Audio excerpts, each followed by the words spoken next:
Uplink Underground Games welcomes you to the following presentation of the Breakaway Football League.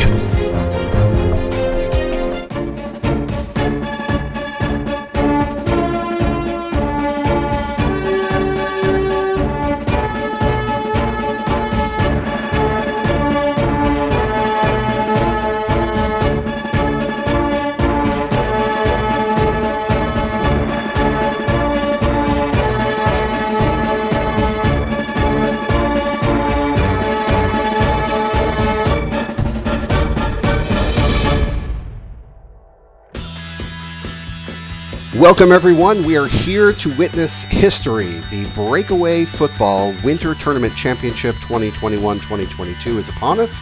I'm Arthur Franz, one of the designers of the game, and I'm here with the esteemed Cooper Gilbert, winner of the 2019-2020 Winter Tournament. Cooper, how are you doing today? Hey, I'm doing great, Arthur. Thanks for having me along. This Thank should you. Be a blast. Thank you for joining us. It's going to be a lot of fun. Today, what we're trying to do is turn this into a little more of a broadcast and witness what I think is a tremendous game. We're going to be seeing the Blacksmiths versus the Horsemen. And just as luck would have it, the Blacksmiths are the 1978 Pittsburgh Steelers, and the Horsemen are the 1978 Dallas Cowboys. This is a replay of Super Bowl XIII. It sure is, and I know that you've been watching a lot of old Super Bowl XIII game film in your free time, so that you are ready for the thematic convergence. Yeah, we'll call it that. I watch this stuff anyway. It's almost like the game occurred and it gave me an excuse to go back and watch it again. The original game was actually played in a light rain, which is one of the reasons that this game is played in a light rain. This game is played with the weather expansion for Breakaway Football, and we'll be breaking down how it works throughout the game as we continue. Looks like the coaches are getting ready to kick off. While we do that, let's talk about the matchup a bit. Cooper, what's special about this matchup? Well, this matchup features two teams that have some very high-powered mechanisms, at their disposal. I know that I've had to, in tournaments past, including this season, I've had to go up against the Blacksmiths several times. They have a potent defense, and they have a very potent mechanism that makes them nearly unstoppable in the second half, as long as they can establish the run early. As long as they're committed to that early in the game, they are lethal. The Horsemen I'm less familiar with. I know that they ran the table during tournament play this season. Do you want to comment a little bit about what makes them so potent? Absolutely. No, the Horsemen are a very finicky but very powerful team, and it's one of those teams that as a coach, you've got to learn what they want you to do with them and then tune that engine to perfection, and I think Coach Arthur Fols has definitely taken them to that level. The first few times the Horsemen showed up in tournament play, they were a little underwhelming, so much so that I wonder if I had missed the mark with the design, but no, as it turns out, the strategy of Tom Landry and the intricacy of how they would run their offense is something that does take a little bit of a learning curve. The Horsemen have what's called the Doomsday D-line, and we'll see that play out when the Horsemen get a defensive breakaway. They actually pull 2 game day cards instead of just 1 to see if they can get a turnover. They also have an innovative mechanism called Safety Blitz, where they actually place their defensive cards sideways on the board. We may be treated to that today, although I know that against a team like the Blacksmiths, it is dangerous to bring that safety forward and blitz them. They do have a weak-legged kicker. Unfortunately, this was Rafael Septien's very first year in the league, and he was not very accurate at long distance, and so to show that, we have a -2 to kicks, and so certainly the wind that we have on the field and also the field conditions will play into when the Horsemen actually try a field goal. There are other mechanisms too. We'll see their clutch passing. The shotgun formation is most effective on third down, and you'll see the Horsemen go to their shotgun almost every third down with it exclusively, especially today since the rain conditions favor the passing game. And lastly, the Dodger, which is a quarterback scramble, we'll see that come out later in play as well. So I think another thing that we should be looking for on the Blacksmith side of the ball is their steel curtain defense mechanism. They actually get to pull a game day deck. They get to pull 2 game day cards at the beginning of their opponent's offensive drive. So you'll see Coach Richard Ingles pull 2 of those cards. He gets to look at them himself. Nobody else sees what they are. he gets to discard one and keep the other. And so he can basically play that game day card in place of drawing a game day card whenever the situation benefits what he's holding. Yeah, and that is a tremendously powerful mechanism because the card has... It's scary to play against, yeah. And I have never had that tournament excitement to play against him, but Cooper, you know it all too well. Yeah, it's devastating, and it makes them pretty much. I think they're the scariest defense to go up against. Well, we'll find out today. The Horsemen have their hands full. Of course, the classic historical matchup ended in a very tight score where the Steelers won 35-31.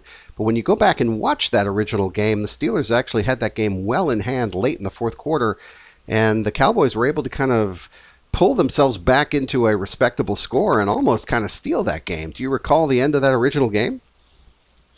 I don't. I suspect that you do, given given what I know you've been doing in your free time. How did that game end? It was 31-17, and Roger Staubach created a very quick passing drive, again with the use of the shotgun. And to reflect that, the Horsemen actually have the ability on third down, and also when there are only 1 or 2 cards left in their hand for the half, which represents that 2-minute offense, that shotgun play is devastating in that 2-minute offense. And he was able to score a touchdown. They got an onside kick, and they were able to turn that into another quick touchdown. And so within the span of maybe 60 or 90 seconds of game time, it actually turned into a pretty close affair. If the Cowboys had been able to recover the second onside kick, they may have actually had a shot to win the Super Bowl. It was very exciting. Yeah, so a big finish to a game that sounds like it was a snoozer up till the very end. The first half of that game was impressive. It was 21-14 Steelers at half, and it had multiple turnovers. It had big plays galore, and I think that's what we'll expect here today. Looks like the kickoff has occurred. The zero in the upper touchback started it. Yep. Absolutely, yeah. So we'll be starting at the 25-yard line. 1st and 5. And so when we talk about down and distance here in breakaway football, what we're looking at is what is the actual down and distance of the ball in terms of yard lines. As you see, the ball here is on the 25-yard line. The ball moves actually on each yard line, so it'll move from the 25 to the 30, 35 to the 40, etc. And so we move in 5-yard increments. So we express this as 1st and 5 because it's 5-yard lines to make a first down. First downs, of course, are at the 20, the 50, and the opposite 20. So we did see Coach Rick pull the 2 game day cards. The one that he discarded, interestingly, has a -1 in the breakaway corner, which makes me think he might have something pretty good sitting there in his hand. He's probably either got something pretty lethal in the center value of the card, or he's got something even more devastating in the upper left-hand corner. Yeah. There are other possibilities. It's that mechanism allows you to be very creative. So it'll be fun to see what he pulls out. Absolutely, and they get one of those cards every drive. So if this card doesn't work out for him, maybe the next one will be better. Pro set versus nickel. Let's see what they come out with here on the first play of the Winter Tournament. Fullback trap versus wide run. That's actually our very first breakaway of the day. The Horsemen have created an inside breakaway here. Finesse will beat wide run. Right now, 3-on-3. Minimum gain of 1 plus 3 in the upper corner. That actually is going to give them a 4. And now here they go. One more. They're out to midfield.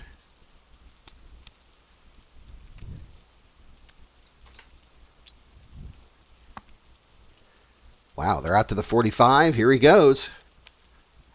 Oh, 2 more. He's really going here. So, yeah, this must be Tony Dorsett.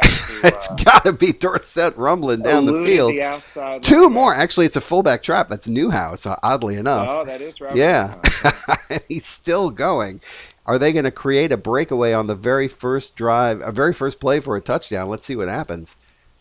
3 more. Oh, that'll take him down to the 10. It is actually possible. He's racing down the sideline. Does he have enough gas in the tank to get... No, he gets pushed out of bounds at the 10.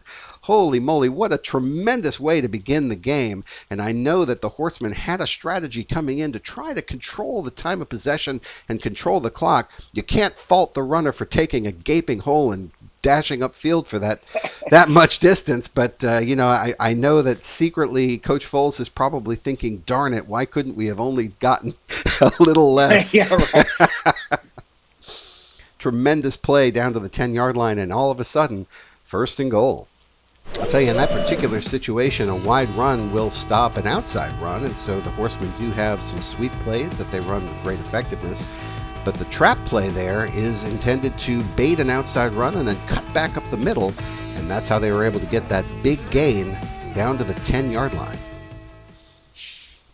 Interestingly, the wide run defense is best against, obviously, an outside run, which would not be impacted by the +1 value on the rain day. So they both went against form there. So on the second play, we see the that's very good. versus the goal line. Yeah, that short pass of 3 versus a goal line of 0. Right now, that's enough to get him in for the end zone for a touchdown. Let's see if the Blacksmiths will deploy their own rain day card, and they do. Oh, and it's a slick ball. Oh, it slides right through his hands, incomplete.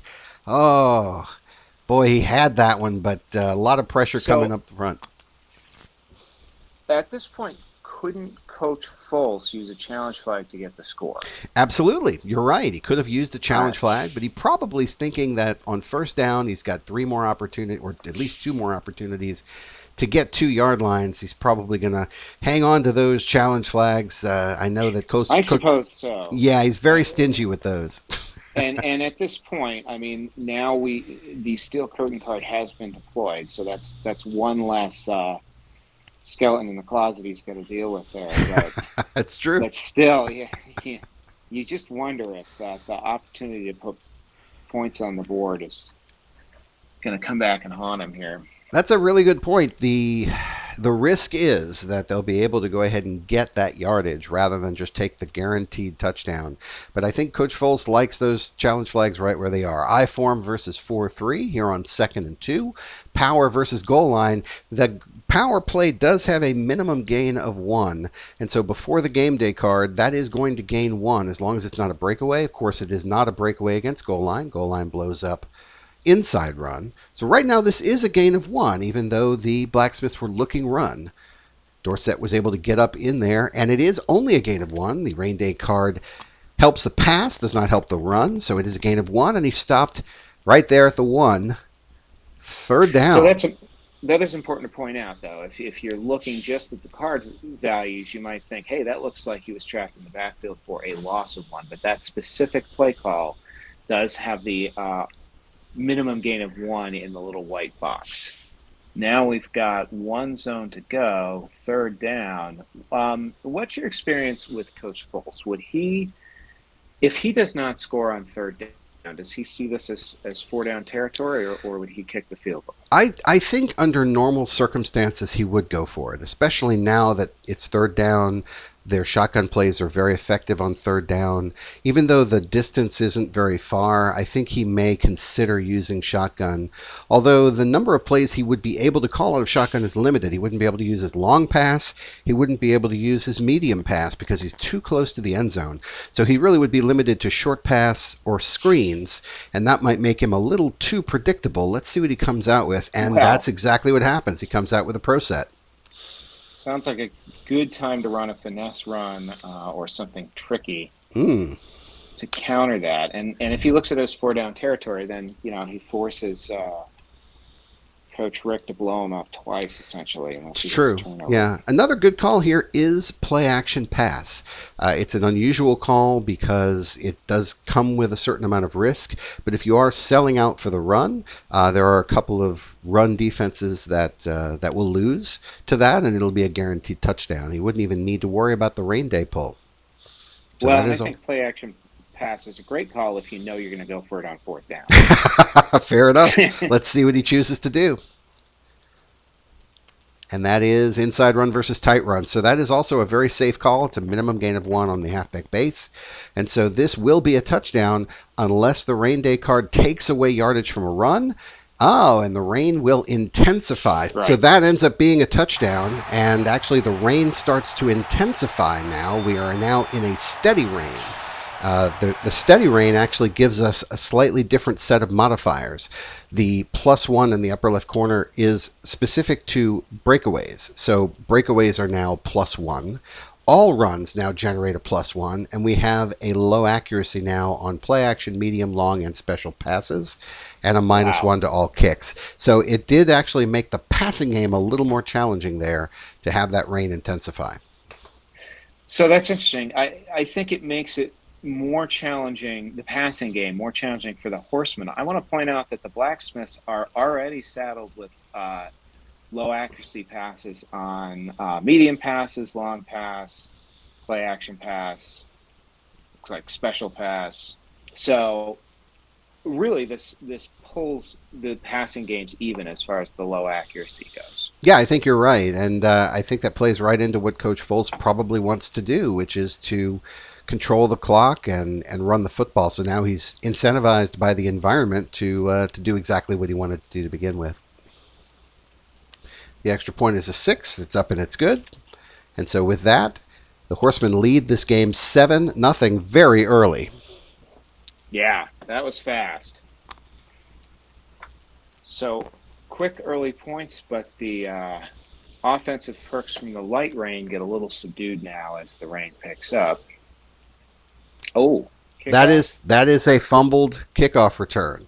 And that is a muffed return, and in the steady rain, we're seeing that it is a little more challenging. That wet ball, hard to keep hold of. Wow. And Larry Anderson, I believe, was the returner there for the Blacksmiths, couldn't hold on to it, and so the Horsemen now have the ball at the 20, and this could not be going any worse for the Blacksmiths. As I recall, Larry Anderson was a youngster at that time. He may have been a rookie, but he definitely had one kickoff return for a touchdown that year, and so that's more what we would expect to see from Larry Anderson is the bigger return, not the fumble necessarily. Right, yeah. He was a 22-year-old out of Louisiana Tech. He did have a 90-yard return for a touchdown that season, but, it's the weather is going to impact gameplay. That is true. And so now here we are, first and goal, 1st and 4 from the 20, and in a steady rain. The Horsemen now coming out in an I form. I form is their run heavy. Every team has 3, well, not every team, but many teams have 3 different formations: a run heavy, a balanced, and a pass heavy formation. Opposing defenses will use this formation as some sort of tip as to what potentially is coming out against them. And so the I form suggests that the Horsemen are coming out to run. It doesn't mean they have to, but certainly it does suggest it. And the Blacksmiths actually, contrary to many defenses, which have also 3 specific formations. Oh, we have the play now. So that is a play action pass of 5 against a zone of 4. Right now it is a low accuracy pass because of the steady rain, and it's only going to be a gain of 1. Clearly the Horsemen thought that the Blacksmiths were going to come out in a big run defense. They're going to let it roll, not use their rain day card, but instead draw a rain day card and see if it comes out. And it is a lucky bounce. Very nice. So it's actually going to be big play. 6 against 4, a gain of 2 overall, and a lucky bounce will take that right into the arms of Billy Joe Dupree. 2nd down from the 10 now. And Staubach very lucky that Billy Joe was able to come down with that ball. So, I've seen a lot of Coach Ripp's early games from this tournament, and he has made the comment several times that his history of bad mojo with the game day deck seems to have been reversed this season. But I'll tell you what, I think it's paying him back this game. He's right back where he's been in the past, where nothing's working out for him. There is the old adage, the game day deck giveth and the game day deck taketh away. And we're seeing some of that right now. We're seeing both of that. Pro set versus 4-3. Pro set is their balanced formation. This could be either one, and it is a special run versus goal line. Right now it's +1 to all runs, so that is a 5 against 4. So technically that is a gain of 1 because of the sloppy footing for the defense. Oh, and it's a run to daylight touchdown. I guarantee that Coach Rick will not burn a challenge flag just to preserve 1 yard line. That is going to be a touchdown by Tony Dorsett. And just like that, we're at 13-0 pending the extra point. Wow. Extra point is good. We're looking at the bottom right corner of the card, which is a 7. And we need that to be any positive integer under normal circumstances. Here, because of the rain, I think it might actually be a little more challenging. But because there's a 0 modifier in the corner of the end zone here, any positive integer will work. I'm gonna call quick attention to the card that's in discard pile right now. This is the defensive card that the Steel Curtain was holding. You talked about how you guaranteed Coach Rick would not spend a challenge flag. I was actually wondering if he had something up his sleeve with that card. If he had a really devastating result, he might play to keep him out of the end zone. But that card had no real impact on defense. That's right. It's no wonder he let that go in. Absolutely. It looked like a card that had very little value, and so that's a tough one. You have a muffed kick, a kick return. You have a lucky bounce catch down to the 10, and then a huge hole that Dorsett takes advantage of. Looks like it's all going Horsemen right now, but as we know, plenty of football left to play in this one. First quarter. Right now we have only 6 minutes have elapsed. We have 9 minutes left to go in the first quarter. To score 2 touchdowns in 6 minutes, I guarantee was not on the menu for either team. No, it doesn't feed into the ball control attack for Coach Foles, but everything else is working out well for him. Coach Rick now gets his first turn with the ball. Remember, the Blacksmiths really need to establish the run in order to unlock the different components of their mechanism. But having seen most of Coach Rick's games this tournament, I will tell you that he typically starts his opening drive, almost like scripted play calling, with a series of passes, anticipating that the opposing coach is going to be doubling down against the establish the run approach. So we'll see if he holds true to form to that, and does Coach Foles anticipate that? We'll have to see if your game film research has paid off, Cooper. I'm looking forward to watching this this predictive index that you have. I'm looking forward to that. It'll be fun.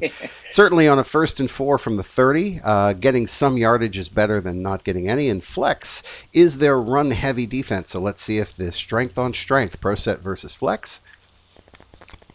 And that is a long pass. Cooper has called it. That is 8 on 3. No breakaway here, so it's technically a gain of 5. This is already a low accuracy pass, so we need green text on the rain day card. And he gets it! He gets it. So that actually is a roughing the passer call, which will be declined, or is it tacked on to the end? Resolve play, and it is tacked on to the end. Oh, wow. So not only does he get the completion for 5, but he's going to tack on 3 more for the roughing the passer penalty, and just like that, Bradshaw has completed a pass to Stallworth, and that ball is at the 30-yard line. First down. And we see our first glimpse of the terrible towels in the stand. Absolutely. Those towels were drying tears, but now they're waving in fury, and Blacksmiths looking to crawl back into this football game early in the first quarter. One would imagine that the wind might play a factor in the passing game, but in this particular instance, the wind is between 8 and 10 miles per hour, so it only affects the kicking game. Stronger wind, which is possible in the weather expansion, has an impact on pass plays, but this is the lighter version of the wind, and so it has no impact on passing. Close is the run-heavy formation for the Blacksmiths, and they come out with a sweep versus goal line. Remember, all runs in a steady rain are +1, so that is a 5 on 4, and right now that is a gain of 1. Let's see what the rain day card gives us, and that is an offsides call against the defense. It's going to be a gain of 1 either way. Let's see if Coach Rick keeps the penalty so that he can keep the play, or if he decides to take the value of the play and discard it. So let me ask you this. If he accepts the penalty, the play didn't occur, which means that it would not count on his play tracker towards his mechanism. Exactly, right? And that's exactly what he's done. He's chosen to take the penalty. He probably feels like down 14 points. He needs to preserve as much time as possible, and so he'd rather have the penalty and keep the play. First down. Makes sense. Gets yardage without using time. It also keeps the down marker at first down. Instead of it being 2nd and 1, now it's 1st and 1. So he's come out and he's shown willingness to establish the run. I'm wondering if this is where we see that play action pass. Well, that'd be a good call here. Pro set has many varieties. The Blacksmiths only have two formations, close and pro set. Pro set is their balance. They don't technically have a pass-heavy formation because this team did not throw the ball enough to warrant a formation specifically for pass. Pro set versus flex. And that is a halfback sweep versus press. Remember, all plays are +1. All runs are +1, so that's a 4 on 2 right now. It's a gain of 2. Really encouraging the run here. Oh, and a pancake block on the edge actually makes the total of 5 on 2. That'll be a gain of 3 down to the 10-yard line, and that is a big first down for the Blacksmiths. And in this weather, the offense definitely has the advantage. The sloppy field, the defense trying to react, and the offense really being able to choose the point of attack and put more people on that spot. Very effective in the rain. Yeah, absolutely. Defense is all reaction, and when the surface is wet and sloppy, it's a lot harder to react. Absolutely. Now down at the 10, do you think this is where he's going to try that mysterious play-action pass, or do you think he's just going to keep running it down his throat? I suspect he's going to keep running right now, or he may go medium pass. I don't think he'll run play-action. Not from here. Okay. 4-3. Yeah. So pro set versus 4-3. The beauty is all will be revealed in moments. It's sweep versus tight run, and that's a breakaway. That is a breakaway for the Blacksmiths. That is a minimum gain of 1. And so right now it's a gain. Yeah, it is a fantastic call. Gain of 1 right now. He just needs a little help from the rain day deck, and this will be a touchdown. Rocky Blyer around the edge here. Oh, and it's a bobbled handoff, but he can avoid it because it's a breakaway. He can take the 1 in the upper corner, and that is the touchdown. Blacksmiths on the board. Hater. And I think we can all agree that is the right call. It helps him establish the run. He ended up getting a breakaway, and he was smooth sailing into the end zone. Looks like they're trying the extra point. Roy Girella kick up and good, and that is 7 points. So 14-7 here with 9 minutes elapsed in the first quarter. And just like the historical game back in 1979, this game is a big play feast. Yeah, it sure is. Not a lot of defense that we're seeing there. Well, the conditions. It's early. Yeah, the conditions and the quality of the opponents. And that's a 2 in the upper corner, so that's going to be a return out to the 30-yard line, and that'll be 1st and 4. So one thing that some players may ask is, how do you know how much time is left in the game? Well, we keep the clock by discarding offensive cards into the discard. What I've done here is hold my cursor over this discard, and I see there are 9 cards in the discard, and that means that 9 minutes have elapsed. Each team starts with 15 offensive cards. Each card is 1 minute of clock, and so that 9 in the discard means that 9 minutes have elapsed in the first quarter, which means there are 6 minutes left. When the cards are all used, we will change the quarter to the next available, which is from 1 to 2, and we'll reclaim all 15 cards. That way we keep the clock and keep the action moving. So I want to call attention to the rain day card that Coach Rick discarded when he drew his 2 rain day cards for his steel curtain mechanism. He kept 1. What he got rid of has a -1 value on runs and a -1 in the upper left-hand corner for the defensive breakaway. So that's actually a pretty good card to hold. That tells you he's probably got something pretty good sitting back in his hand waiting to be unleashed. Interesting. He certainly needs a turnover here to get back even. I actually think Coach Rick might be a little bit miffed that he didn't get a chance to better establish the run. The Blacksmiths' offensive mechanism does take some time to get rolling. It accelerates as he goes, but it's a slow start towards that so far. So let's take a look at what the Horsemen look like they're doing now. Yeah, they've called a pro set, which is their balanced formation. Pro set is a great way to hide what it is that they want to do. They can run up the middle very effectively. They can run sweeps. They have a screen out of that. They have a long pass. They have a lot of different options that they can run. Their passing plays aren't super valuable unless they get into that shotgun, specifically in their third down. But they are brutally efficient in the short passing game. Here we go. Sweep versus wide run, and that is a breakaway for the defense. So the Blacksmiths have called the perfect play. Let's see if Coach Rick decides to unleash his own rain day card. Right. This might be where that comes into play. It certainly looks like it is. And that's the play right there. Is that? Oh. Yeah, that and for the viewers at home, that fumble is actually the default image, and so that's not actually what it is. Yeah. Okay. Oh, a missed block. That helps a lot. It sure does. Oh, wow. So he may actually take the effect of the play. Well, no, because it's going to be the same either way. Because every run is +1 in the rain. So whether he took the upper corner or the missed block itself, it's still going to be a gain of 0. It's second down. Still a great call to guarantee yourself the best possible alternative, and hats off to the Blacksmiths there. It's now 2nd and 4. Horsemen probably feel like they need to gain 1 on this play because of the effectiveness of their shotgun formation. If they can outguess their opponent in shotgun, they usually can get 3 as a value out of it.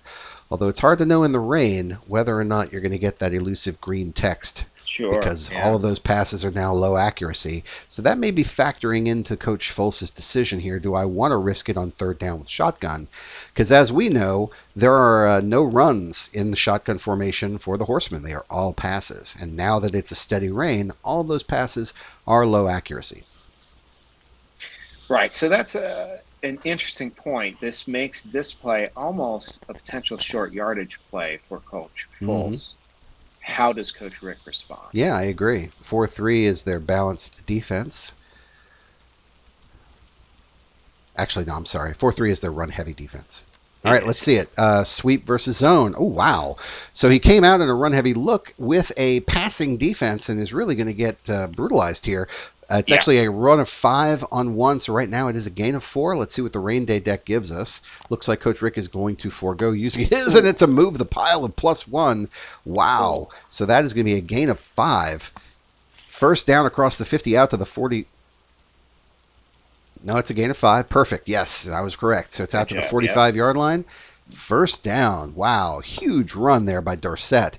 And this mimics what happened in the historical game. Early on, the Cowboys were able to dominate the running game and really keep the Steelers off balanced with outside and inside runs. They balanced them very well. And on their very first drive, they actually had a turnover because they tried a goofy trick play. It was a flea flicker that ended up getting fumbled because it was a light rain and someone mishandled the football. And that actually set them up for a challenge on their next drive. And what we're seeing here is that the Horsemen have come out with a no-nonsense approach to establishing the run and keeping possession of the ball, and they are up 14-7 as a result. Coming out in an I form are the Horsemen. So with 4 minutes left to play in the first quarter, we've already had 3 touchdowns. That is something else. Yeah, and that's the environment and the caliber of the opponents. These are 2 of the most dynamic and electrifying teams that exist in breakaway football. And what's exciting is that because these 2 teams played against each other in history, when they were designed together, and they were released together so that people could enjoy that. And I form versus 4-3. Let's see what happens. That's a wide receiver reverse special run versus goal line. In the rain, it's +1 to all runs, so it's a 5 on 4. They're actually going to be able to turn the corner here and get 1 out of this. Let's see what the rain day deck gives us. Again, Coach Rick not using his hole card. Oh, but poor footing. He's not able to turn the corner, and that's going to be stopped at the line of scrimmage. Second down and 5 from the 45. What do you think about that call there, going with a wide receiver reverse near midfield?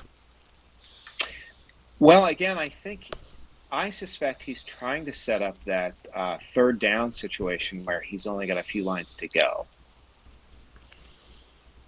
That seems very plausible. I think in normal circumstances, if it's not raining, he's looking at getting out to the 35 to make 3rd and 3, which is a manageable down and distance for this team. So if he does that, with all runs being +1, I cannot see Coach Folse throwing here. Even though it's 2nd and 5, even though he's a long way from a first down, I really do think a run is probably the most efficient way to get there. So let's see what happens.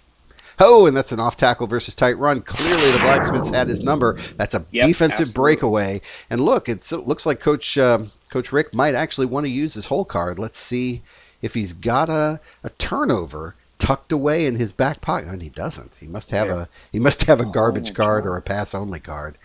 So right now it is it's going to be a -1. So the upper left corner is the defensive breakaway corner, and that is a -1. Perfect play call by the Blacksmiths.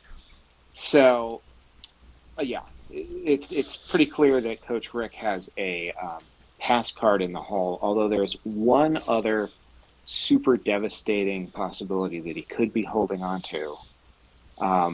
The Kaplan scenario, which if it comes up, it'll be spectacular. Tell the folks at home what the Kaplan corner is. So there is a possibility where you can draw on the game day card or the rain day card one devastating scenario that I will talk about after this one. Sounds good. Shotgun versus nickel. It looks like Coach Foles trying to get just something here, maybe to make the punt a little better, or maybe flirt with going for it on 4th down. And that is going to be medium pass versus zone. All passes are not +1 anymore, so this 4 doubles to an 8 because it's 3rd down. 8 on 5 is a gain of 3, and here comes the hole card. I think, Cooper, you were right. This must be a pass card. And it is. Tip drill. Oh, tip drill. Tip drill. Okay, so this actually provides the opportunity for an interception. So the way this works is you'll draw another rain day card, and it's either an offensive breakaway or it's a turnover. Boy, that is a risk. This is not a breakaway, so we should see a challenge flag thrown here. Potentially. It's a defense pass. It's a low accuracy pass. Oh, and it's going to be an offense breakaway. Oh, my word. So that's actually going to be a gain of 3 plus an extra 1 because all breakaways are +1. So let's make sure it goes down to the 30. Perfect. And now they're going to start flipping. Well done, Brian. What was the... Wow. Tackled right there. Oh, my. Oh, my. So it's still 4th down. That was an awfully cavalier play by Coach Rick, just to provide the opportunity for a breakaway seems very, and of course Coach Foles is going to go for it on 4th down. Why wouldn't you go for it on 4th and 1? I'm actually really surprised by Coach Rick there. He will tell you he tends to hedge his bets. He doesn't go with a gamble scenario that much, and that was he had a hold card, correct? That was all gamble. Yeah, he did, and I'm really surprised that he went with that because it would require, an opportunity. I guess he thought that was better, that he had a 50-50 shot at an interception rather than having just a blind shot at whether it was complete or not. But the fact that it's a breakaway, that's a tough pill to swallow because even if you pull a rain day card that is green text, sure, it's a completion, but with a weak-legged kicker like Septien and the ball complete out to the 35, that's punting territory. Because the shotgun exception for the Horsemen, it doesn't exist on 4th down. Here comes a big call in the game. I-form versus 4-3. This is our first major call. Wide run versus flea flicker. Okay, so that is actually going to be a gain of 5. If it's complete, that will be enough for a touchdown, but he's got to... Oh, no, he's going Roger Dodger. Oh, Roger is not going to throw this ball. He's actually going to keep it and run it. So right now, it is 6 against 4. That's going to be a gain of 2. We're going to pull the rain day card, and if it has an impact on the run, it'll apply. Otherwise, Roger Staubach will scramble for 2, which will be a 1st down to the 15. Let's see what happens. Oh! The big push. The big push is going to keep him from getting it. Hold up. Wait a minute. So the 6 on 4 would be a gain of 2, but it's actually a 7 on 4. Right. It's a gain of 3. We're good, right? -2 on the big push is a gain of 1. Holy moly.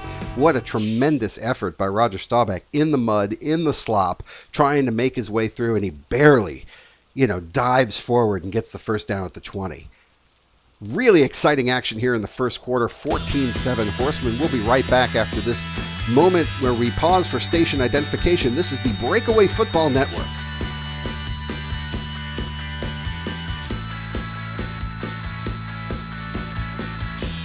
Now, talk a little bit about what we're seeing in the end zones here, the Yes. -2 and the 0. So to make sure that things are fair, in a National Football League game, the teams actually switch end zones at the end of every quarter.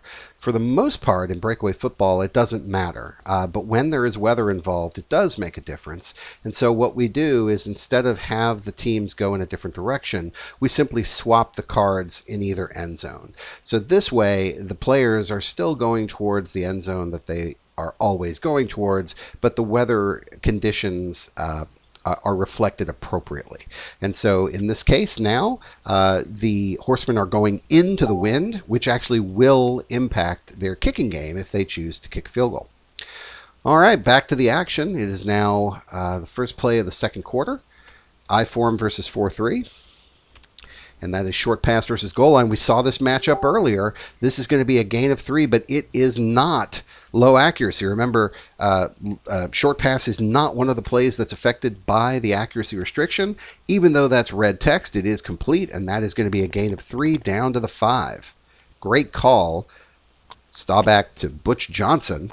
Complete down to the 5-yard line. Second down. And I want to point out that this is a case where you really see the strength of a specific team's deck, meaning the play values that the Horsemen have are a lot different than common values. A short pass for a lot of teams is a 1 or a 2 with the automatic 1, but for them to have a 3, that's a big deal. That gives them a lot more versatility. I agree, especially since they have such a strong running game that you have to account for. It makes that short pass that much more devastating. Pro set versus nickel. Pro set, of course, their balanced formation, and the nickel is the balanced formation for the Blacksmiths, and we have finesse run versus man-to-man, 3-on-2. It's actually a 4-on-2, because of the steady rain. So that will be enough to get in the end zone for the touchdown. No breakaway, and a broken tackle to add insult to injury, and that is Newhouse making his way into the end zone, running over Mean Joe Green and making that count. Wow, Horsemen really having their way today with the Blacksmiths. Extra point is good, and that means the score is now 21-7. So at this point, we have seen one turnover. That was the fumbled kickoff return, but we have not seen a defensive stop, correct? We have seen basically a touchdown on every possession other than that. Yeah, every time the offense has stepped on the field, they've scored. And that's typical when you have a steady rain. The offense is already somewhat advantaged because the rain makes it hard for the defense to pivot and respond. You really do have to call an expert game from a defensive standpoint, or get them in a bad down and distance situation. And that's why it was so interesting to see the Blacksmiths choose to use that tip drill card when they really could have avoided the chance of a breakaway, opening the door for the Horsemen to get close to that first down marker, and then of course encouraging them to go for that fourth down and use their Dodger mechanism. Very clever use of the mechanism so far by both teams, I think. So Coach Rick's coming out with a first down on the 30. So another excellent opportunity for him to start establishing the run again. We'll see where he goes on first down. Does he do what he did last time and try and surprise Coach Fultz with the pass?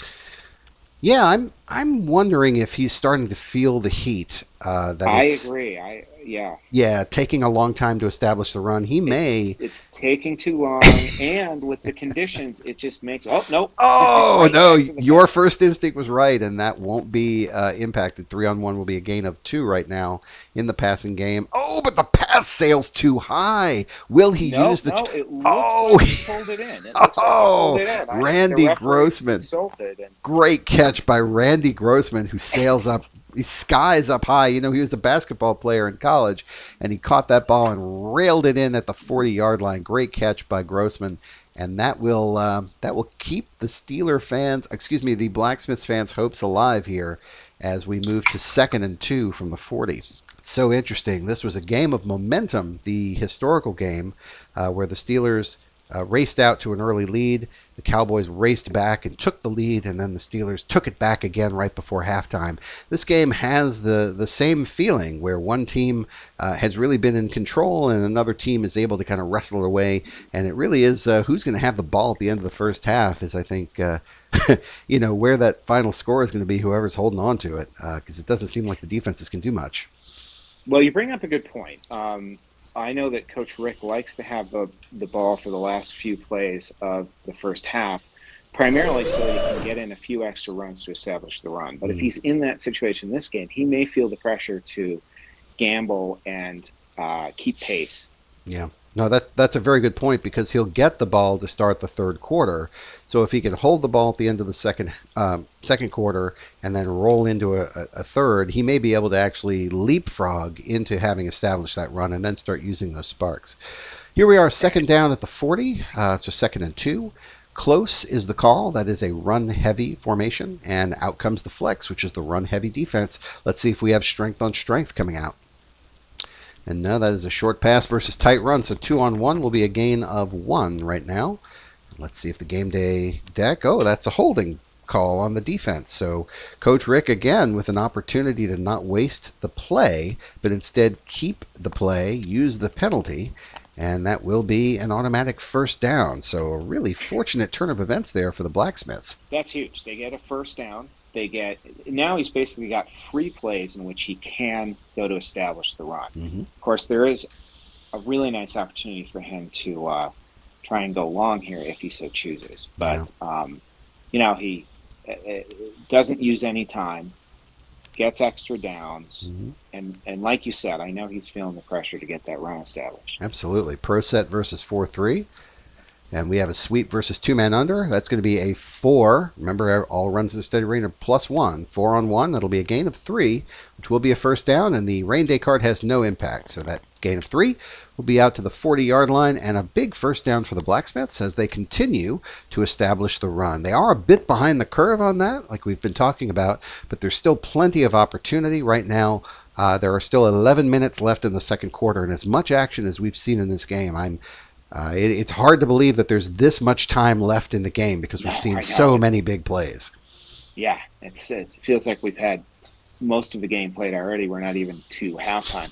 So you saw Coach Fultz there basically concede the run and play the insurance card to guard against the potential long bomb. Probably a smart play. Probably so, yeah. I think he was looking at the nightmare scenario. I do know that long pass completions in the rain can be devastating from a morale standpoint. Pro set is the call for the Blacksmiths, coming out from the 40 on 1st and 4. And we've got a counter versus tight run, and that is going to be a breakaway for the defense. And this is the first opportunity for the Doomsday D-line to show its force. That's why they're pulling 2 game day cards, because the interesting choice. Okay, so the Horsemen get to choose which one of these they want to use, either the middle effect or the corner. And that middle effect is less rain. They may actually take the less rain. I know that the Horsemen... Nope, they are going to back him up. Too attractive to take the -2. I think that's probably the right choice. Second down and very, very long. Ed Too Tall Jones able to get deep pressure into the backfield and stuff the run. Franco Harris had nowhere to go. You make a really good point. There's an argument to be made for the less in the run, because that puts that gap back as far as the efficiency of the Horsemen pass game versus the Blacksmiths pass game by reducing that low accuracy. But boy, the opportunity to back the Blacksmiths up to a 2nd and 6 situation when you already have a 2-score lead, I can't blame it. Oh, absolutely, it's delicious. -2 there. And so I wonder if we might see our first safety blitz coming up. This could be an opportunity to do some kill shot here. It's hard to say, because I think the Horsemen are playing a very conservative game plan so far. They've leaned heavily on the run. They haven't really swung for the fences defensively, so we'll see what they come out with. They are lingering on their call a little more than I would expect. I think up 2 touchdowns. I don't know why you would take this long to make a call. So he might be. I think there it is. Yeah, it is. Exactly. There it is. You nailed it. Oh, brother. Well, I've known him for 30 plus years, so we'll see. Let's see what he's got. Pro set versus 4-3. It's always very exciting. The safety blitz allows both plays on this card to be in play if one of them generates a breakaway. Either way, for the offense or the defense, that breakaway will stand. Otherwise, the offense gets to choose which one it wants to resolve against. 2nd and 6 from the 50, and we've got halfback trap versus blitz and 2-man under. Neither of those is a breakaway, and so either one of them is fine. They're both a run of 1, and so that is going to be a 5-on-1, a gain of 4 right now. The safety blitz really blitzed out of position and did not do what it was intended to do, and that is going to be a 20-yard gallop up the middle of the field by Franco Harris. Stuffed on the last play, he turns around and puts it right back to the defense on this play. So great call by Coach Foles, and like you said, going for the kill shot, but I don't know if Coach Rick saw it coming or not, but they certainly handled it well. And with that, they earn their first spark. The Blacksmiths, of course, when they establish the run, count out the number of run plays that they have, and once they reach the end of the road, in this case the first one is 5 runs, they earn their very first spark. A spark activates whatever mechanism is available underneath the pawn that's on the board. So in this instance, the Great Pass, where you ignore a low accuracy, is now unlocked, and so they at any time can spend that spark to ignore the low accuracy requirement. And that's a deadly advantage here in the steady rain, where nobody can avoid the low accuracy except for the strong arm of Terry Bradshaw. And am I correct, do I remember this correctly, that he can use that spark after playing a game day card? Absolutely. So if it's a low accuracy pass, he can pull a game day card, look for green text, and then if it's not green text, he can use that spark to essentially convert it to green. Exactly, yes. And so they have... Yeah, that's a big... It is, because they're one of the few teams that get to use perfect information in their decision making. And that's why they won 4 Super Bowls in the 1970s. Pro set. At least that's my rationalization. Right, sure. The 70s team, team of the decade, of course. The Steel Curtain, always a huge thing, and I think they had 14 Hall of Famers on that team. An amazing accomplishment for the 1978 Steelers. So we do have an interesting scenario here where there's 8 minutes left plus timeouts, because each timeout effectively adds a card or a minute. Blacksmiths have the ball. If they can score a touchdown and run 4 more times to establish another mechanism, unlock another spark, they're in a decent position to get back in this game. Oh, absolutely. This game is far from over. I think the Horsemen really do need to focus on stopping them here. I mean, I know that's an obvious thing, but if they can stop them here, they have a chance to really put the game out of reach. But if they can't, if the Blacksmiths are able to even get a field goal out of this, it is a problem, because the Blacksmiths only get stronger as the game goes on. Pro set audible. Audible. Oh, and he audibles into a breakaway. That's an offensive breakaway. A perfect call where he audibles to a screen. Screen versus blitz. Right now, that is going to be a guaranteed gain of 3 plus 1 for the breakaway, so it's actually 4. This card does not help, but he's already got 4. That'll get him down to the 10. And we've got another card coming out. Let's see if he can get more yardage. One more. He's down to the 5. And let's see if they can get in on this screen pass. Franco rumbling, bumbling, stumbling. Let's see if he can get in. Oh, and he's pushed out of bounds at the 5, but that is a first down. I think Coach Rick will take that. I guarantee. What a great call. What the Blacksmiths did there was audible. Cooper, tell us a little bit about audibling. Well, so from the offensive standpoint, you put down your formation first without showing the play. The defense then puts their formation down without showing the play. And if you think the other play on your card matches up better, you can rotate your card by call the audible and essentially switch to the other play on your card.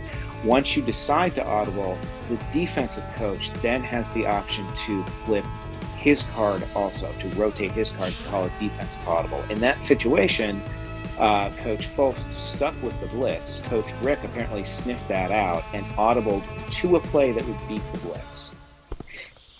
And beat it, it did, down to the 5-yard line. Now it's now 1st and 1, 1st and goal from the 1, with a bevy of choice. I know the Blacksmiths playbook has a preponderance of run plays that have a minimum gain of 1, not only inside runs, but also power runs. And they also have very high value finesse runs. So plenty of option here if he wants to stay on the ground. And I can almost guarantee he's going to run here. That's right. In fact, he may not be... Yeah, he may not be that upset to run and get nothing because it'll let him run again. Oh, no! Oh, and he gets the play action pass over the top of the tight run. That's an automatic touchdown. That is a breakaway. No card can challenge that. It is touchdown. What an inspired call. Stallworth in the back of the end zone, and that is complete. And we'll go ahead 1 extra point away from knotting this game closer. And it is good. So with that, it is 21-14. We are at the 7-minute mark left in the second quarter, and an eternity has passed, and yet not much time elapsed here as we're in the middle of the second quarter. 21-14, Horsemen still lead. We're back now for the kickoff, and it's a touchback. That'll bring the ball out to the 25-yard line, 1st and 5 for the Horsemen. And you've got to think, Cooper, that they're looking to maybe eat up the rest of this quarter, if at all possible. Oh, I know they would love to eat up the time on the clock. And they'd also love to put points on the board to round out the end of the first half. So it'll be really interesting to see if Coach Rick can get a stop or, even better, a turnover. Yeah, and that is always a possibility. As you see, they're pulling their rain day card for their steel curtain mechanism, and we haven't seen the steel curtain mechanism really help yet. That's unusual, isn't it? No, you're right. It is unusual. It hasn't helped yet. In fact, the one time he played the card from the hole, it ended up hurting him. That was that tip drill call. Right. And at this point, both coaches have at least one challenge flag, which of course helps to limit the amount of damage that some of those bigger rain day deck draws will have. Of course, the challenge flag can be used to ignore the center effect if needed, but the challenge flag cannot be spent on those breakaways, which make those breakaways a really big deal. And at this point, I know you commented before about how we keep time. Obviously, the team that has the ball is spending their offensive cards, which is essentially the clock. Once they're done with the possession, the other team has to discard teams from their offensive deck to even the clock out so that both teams have the same number of offensive cards. And that's what we're seeing right now. We're seeing Coach Fultz discard cards from his offensive deck. And that can be one of the most challenging parts of the game. I've heard many coaches say that is one of the stickier parts of the game, is deciding what to discard, because many of these cards are good and you may not want to set them aside. But you do get them back at the end of the quarter. It's really tempting to just throw your hands up and randomly pick cards to discard. It saves time, saves mental energy, but this is, like you said, this is a situation where Coach Fultz wants to be efficient with the clock, burn time, and still set up a scoring opportunity. So I suspect he's really kind of building a script to do that, to manage the clock and still gain yards. I would agree, and Pro Set is a great formation from which to do that. It has adequate run and passing. It has plenty of minimum gain of 1 runs, and here on 1st and 5 from the 25, they come out at a Pro Set. Coach Rick looking at his options. Oh my! And we saw the Horsemen audible before the defensive card was even out. Oh my!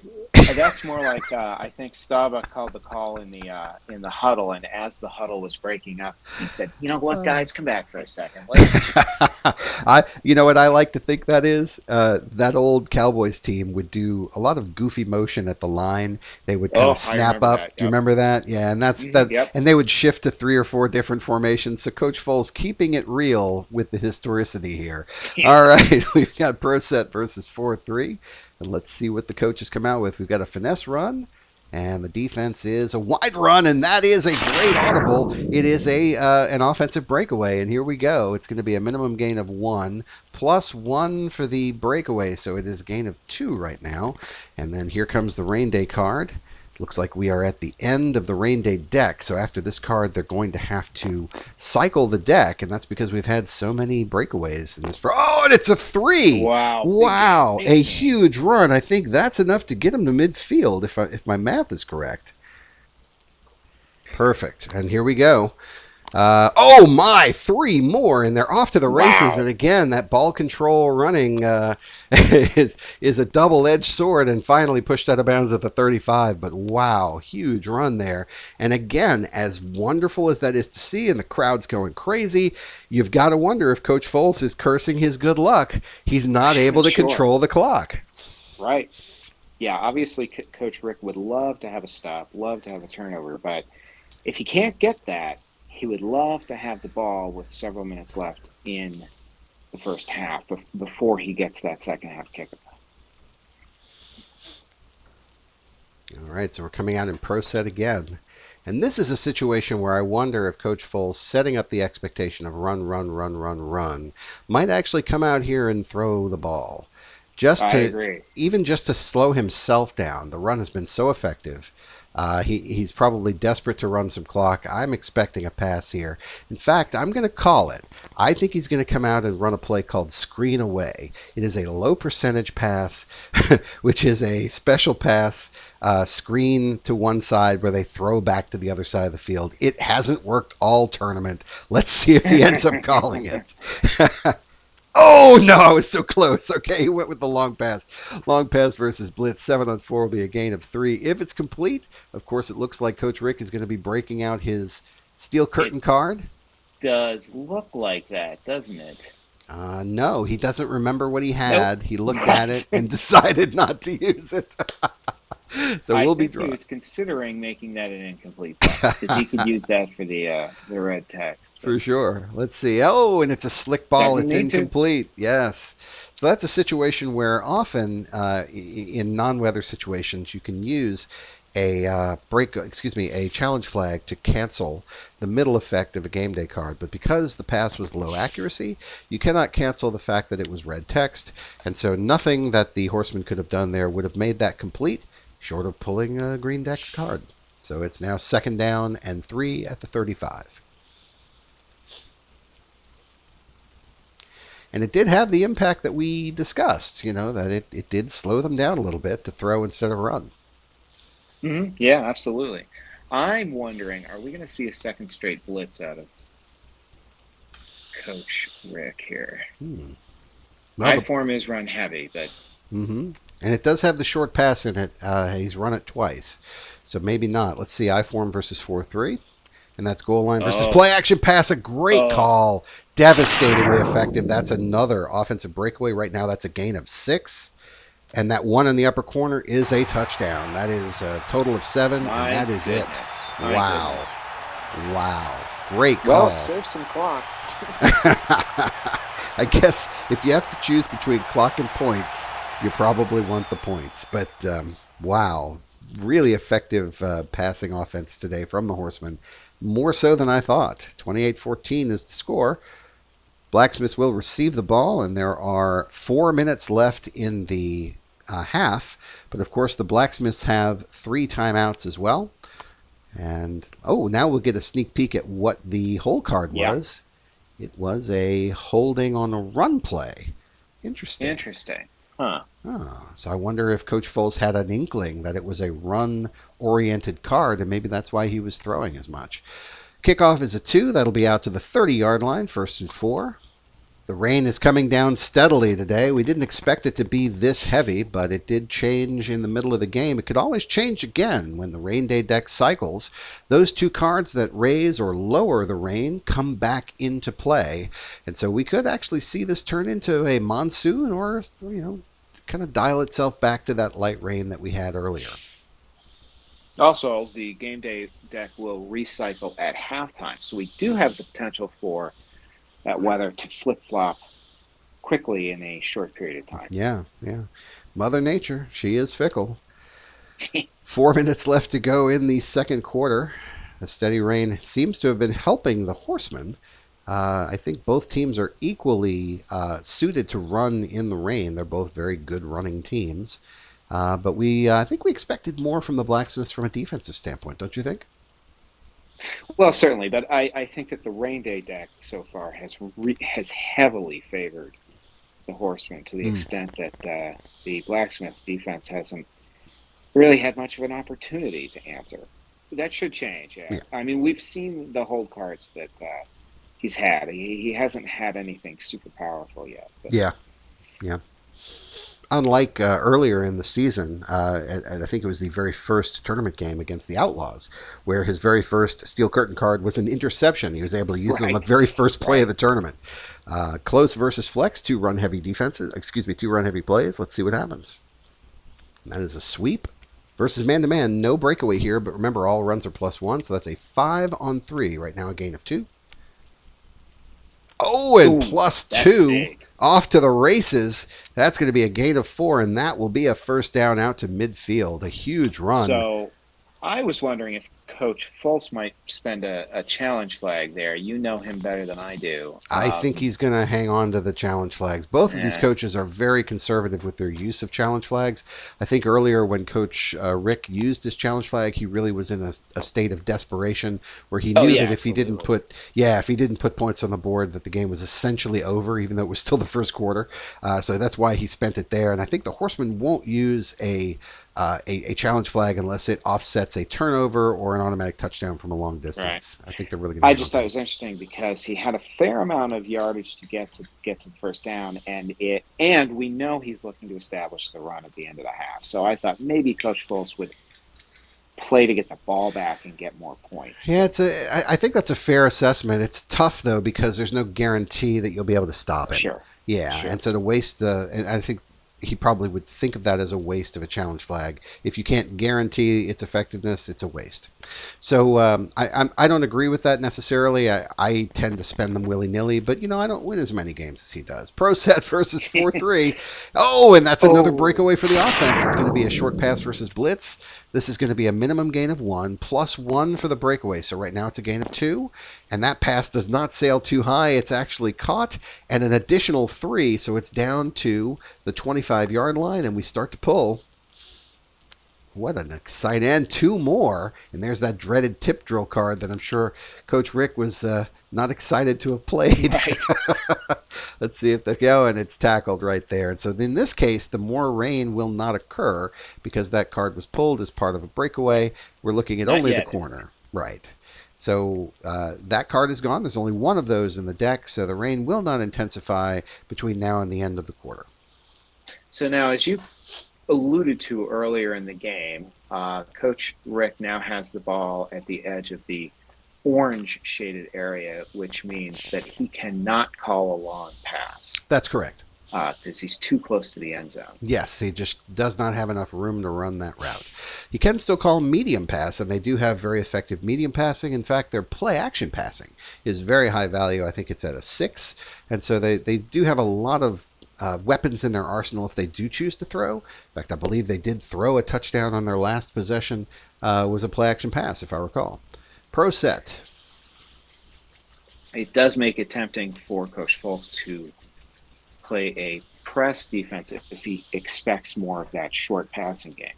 That is true. The press will not lose to a long pass because long pass is not able to be called. Pro set versus 4-3. It's going to be power versus tight run, and that is a defensive breakaway. The Doomsday D-line in full effect here. We're pulling 2 cards, and they get to choose which one to use, the center value or the upper left corner value. That's a 0 in the upper corner, and that is also a 0 in the upper corner. So they did stop the run, but did not knock them backward, and certainly did not create a turnover, which was their goal. Second down from the 15. Seems like Coach Foles is in his head. Oh, absolutely. And this is a situation where the Blacksmiths obviously need to take a timeout to extend their Right. drive. Timeouts work by allowing offensive coaches to pull cards back into their active hand from their discard. So as cards go from the active deck into the discard, it shows the clock counting down towards the end of the half. By calling a timeout and pulling a card back from your discard, it extends the life of the half. So right now there are 2 cards in the Blacksmiths' hand and 2 timeouts, so they effectively have 4 plays. But of course, it's second down and goal from the 15. They're only going to need 3 to try to score.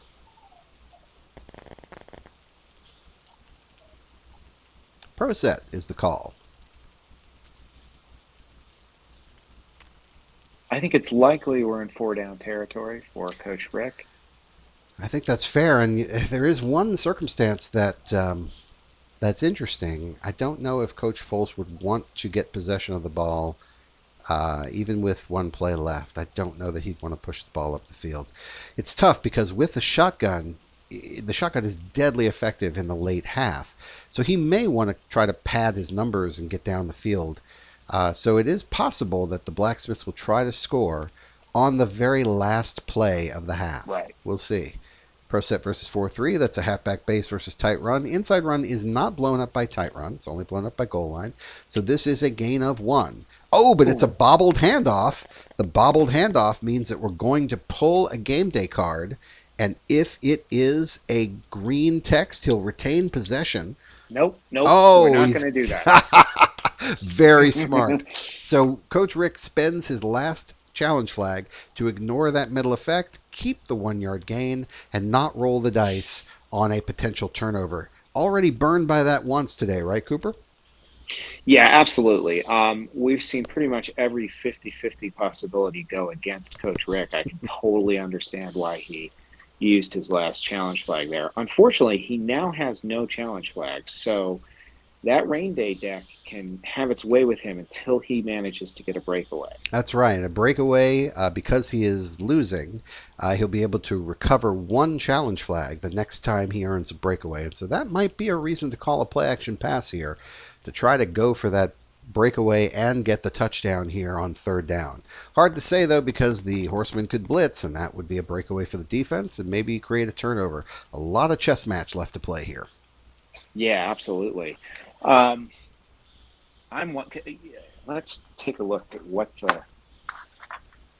I want to see what set Coach Foles comes out in and what his zone call looks like. Mm-hmm. So his zone call would be a way for Coach Foles to kind of hedge his bet.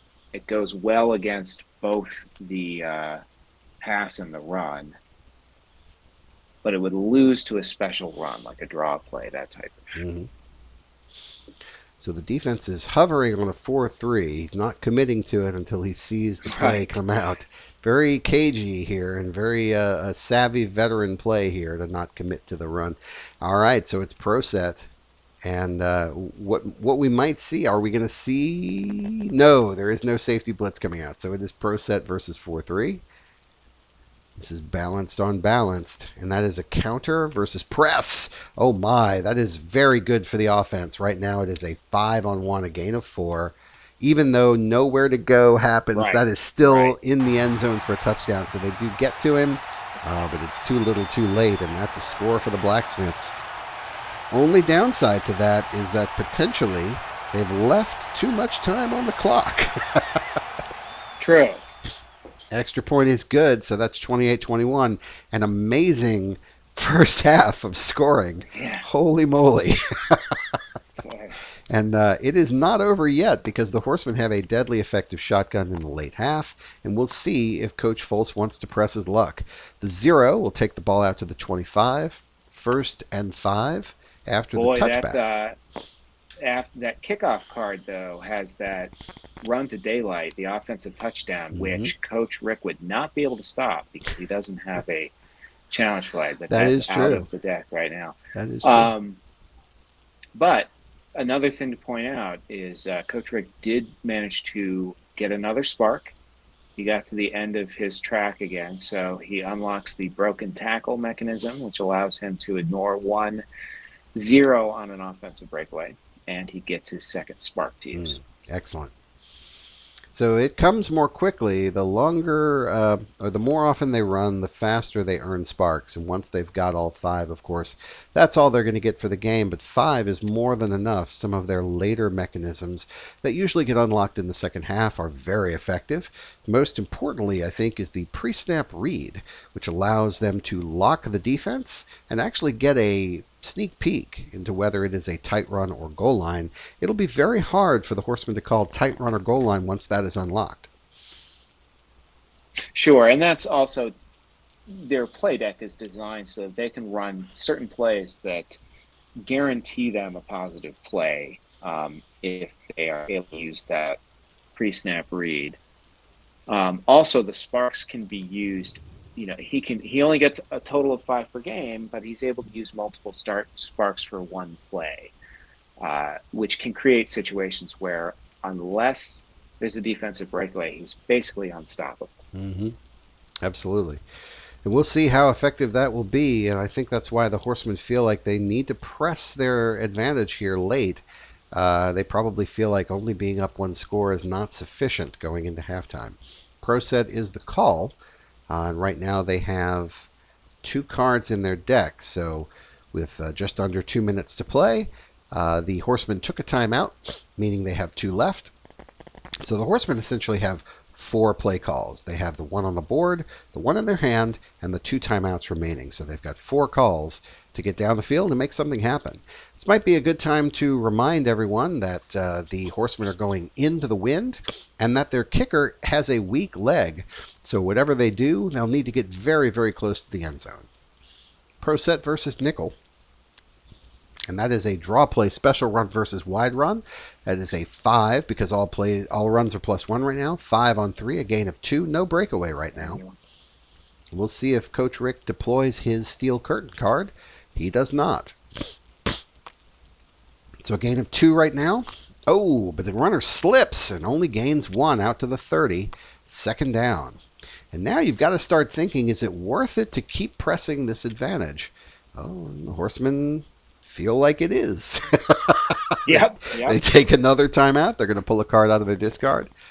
So they have 3. So it is 2nd down. I don't think that the scoreboard's showing that, but you've brought up the potency of the shotgun on 3rd down. I think he may be playing for the idea that he can get a big play on 3rd down, maybe try the Hail Mary on 4th. Potentially. I wonder if Coach Foles is somewhat conservative, and I know that he doesn't like the possibility that the Hail Mary can be intercepted and returned for a touchdown, and so he generally just takes a knee and kind of moves on to the next half. But we'll see. He may actually try to set up a situation to use the Dodger to gain some yards and get close enough to either try a field goal or make a real play realistic. Shotgun's coming out, and remember, inside of 2 minutes, shotgun is doubled. So whatever the play value is, it will be doubled. Unless it is a short pass, it's going to be low accuracy. So believe it or not, I think he might come out with a short pass. And this is the cat and mouse game, because if the Blacksmiths have that same thought, they may come out in a press defense to try to catch them in a breakaway and see if they can maybe create a turnover and a short field opportunity to try to tie it up before halftime. But if the Horsemen come out and throw long against a press, that's an offensive breakaway. So it's very interesting cat and mouse here. And nickel defense is coming out. Clearly everyone understands that pass is involved.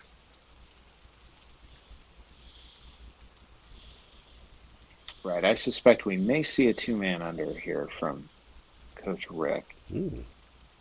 That would be a good call. It looks like they are really thinking it through. And there it is, a short pass. Oh, I know false. Yes, so indeed, that's an 8 on 5. That's a guaranteed 3. +1, tight spiral. That's going to be a 4. Yeah, it's a 4. So that is enough for a first down out to the 50. And it'll be a first down. And he's probably going to take his last time out. I wonder if Coach Rick is kicking himself there, or if he knew that was going to happen but allowed it to happen because he didn't want to take the risk of giving up the big play. Right. Well, and that's kind of why I thought he might do 2-man under, was just avoid any potential breakaway situation. But And so now I think the question is, will he pull another shotgun play back? And I think the answer is yes. I would be very, very surprised. I would expect that. Yeah. And then so the sub question is it going to be the short pass again, or is he going to try to go with the long pass, kind of rope-a-dope? Yeah, that short pass might have been setting something up down the road here. Possibly, yeah. And if he's trying to set up that expectation of I can steal 20 yards with a short pass, and then maybe Coach Rick wants to try to stop that. But you know what? The Blacksmiths really should sit back and allow this to occur. And it looks like Coach Foles is thinking that as well. He pulled a pro set back.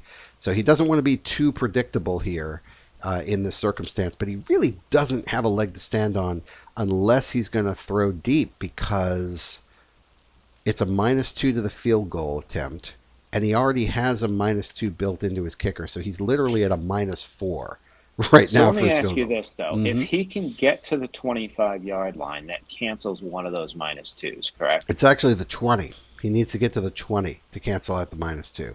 So yeah, Oh, I see. he'd still be at a -2 from the 20, and that's a makeable field goal. From the 20, it's what is it? I should say so. It's 91%, so it's actually 74%. He has a 3 out of 4 chance of making it if he can get to the 20. So my thought is he may actually kind of roll the dice with the Dodger here. He'll dial up a long pass or a pass that has a high value. There's the two-man under. Oh he's gonna my! go Okay, for a no, he went for the strong sweep. run. That is smart. So Coach Rick was hedging against the long pass. Foles. He's going to the deck. Oh, he's going. The Let's. hold card. No, Nope. he's not. Okay, and that's a penalty against pass that has no impact. So that's going to be a gain of 5. That gets him to the 25, but that will not be enough to negate. Yeah, it's going to be a -2 from the 25 or more, so it's -4 from right there, which makes the field goal virtually unmakeable, because that's 5 and 4. Yeah, he'd need a 9. Yeah. So he's got to run a play. And so you see, Right. even though Rick gave up 20 yards on the ground there, he was perfectly happy to do so, because he knew that it still set up a need for Foles to throw a 5-yard line completion with whatever that pro set play is. So now this is interesting. Mm-hmm. What do you call on defense here? I think 2-man under. Oh, wait, no, you can't. Yeah, you can't.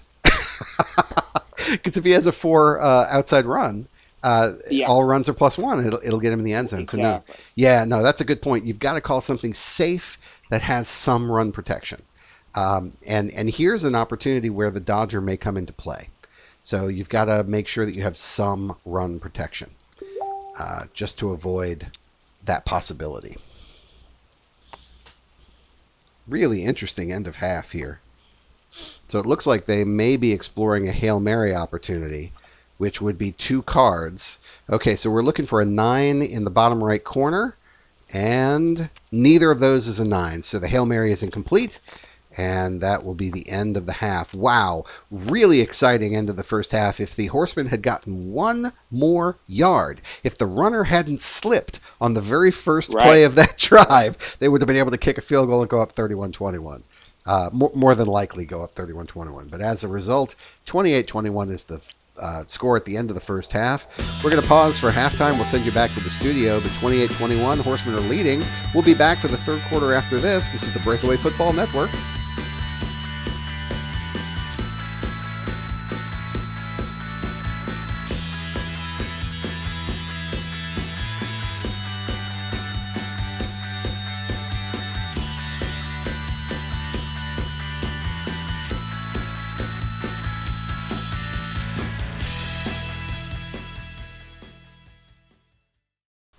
And we're back. We see that the kickoff is now a 0, which is a touchback. That'll bring it out to the 25, 1st and 5 for the Blacksmiths, who will get the ball to start the third quarter. Blacksmiths in a good position here. If they can drive the length of the field and score a touchdown, of course, they'll be tied at 28, and that's exactly where they want to be. As we notice, Cooper, they don't have a challenge flag, but they can still earn one back if they generate a breakaway. Absolutely, and the fact that they held the Horsemen to no score in that shortened possession at the end of the half is huge. Now they're in a position that even if they score quickly and tie the score, they can still get the challenge flag back on a breakaway, because you can earn it back when the score is tied too. So they're right back in the driver's seat. Very much so, and they're closer to establishing the run fully. They only need 6 more runs to earn their final 3 sparks, and they'll be set with all of their mechanisms at that point. Pro set is the call. It looks like flex is the defensive call. Oh, they're second guessing that. And that is one of the challenges when you start to get into that second half thinking. Do we adjust our strategy coming out of halftime? Right. Still flex. Pro set versus flex. And that is a sweep versus wide run, and that was obviously the right call from the Doomsday defense. Horsemen generating a breakaway. They'll pull 2 cards and choose between the 2. That is a 0. There it is. Oh, and a -1. So that's definitely the direction they're going to go. Now, the actual, the run is a 4 on 5, so it would have been a -1 either way. But that is just affirmation. Excuse me, that -1 is the way to go. What they're really hoping there is for the turnover. They were really looking for Randy White or Cole or Pugh or Ed Too Tall Jones to get in there and swipe that ball out of the runner's hand. Couldn't do it, but 2nd and 6 is still a good place to be for the Horsemen.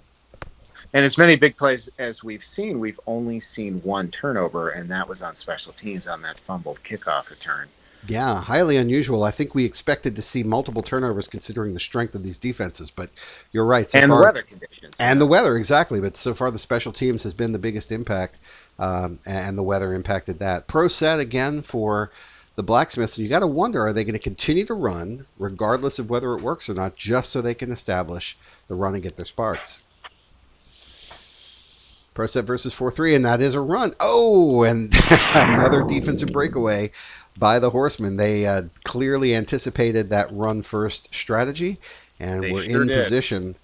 And that is a 0 in the upper corner, and that is a 0 in the upper corner. So again, the Horsemen calling the perfect play and really not getting a perfect result out of it. They did stop the play. It's now 3rd down. Not getting a perfect result, but now it's 3rd and 6. So just having 2 straight no gains puts Coach Rick in a really difficult spot here. Yep. This is where the strategy of running to set up the punt actually works in his advantage. A run here, even if it only gets 3 or 4 lines, which it could against the 2-man under, might create, of course, another spark and an opportunity to punt the Horsemen deep. Sure, but then at that point, you're really banking on a turnover in your favor just to stay in the game. Yeah.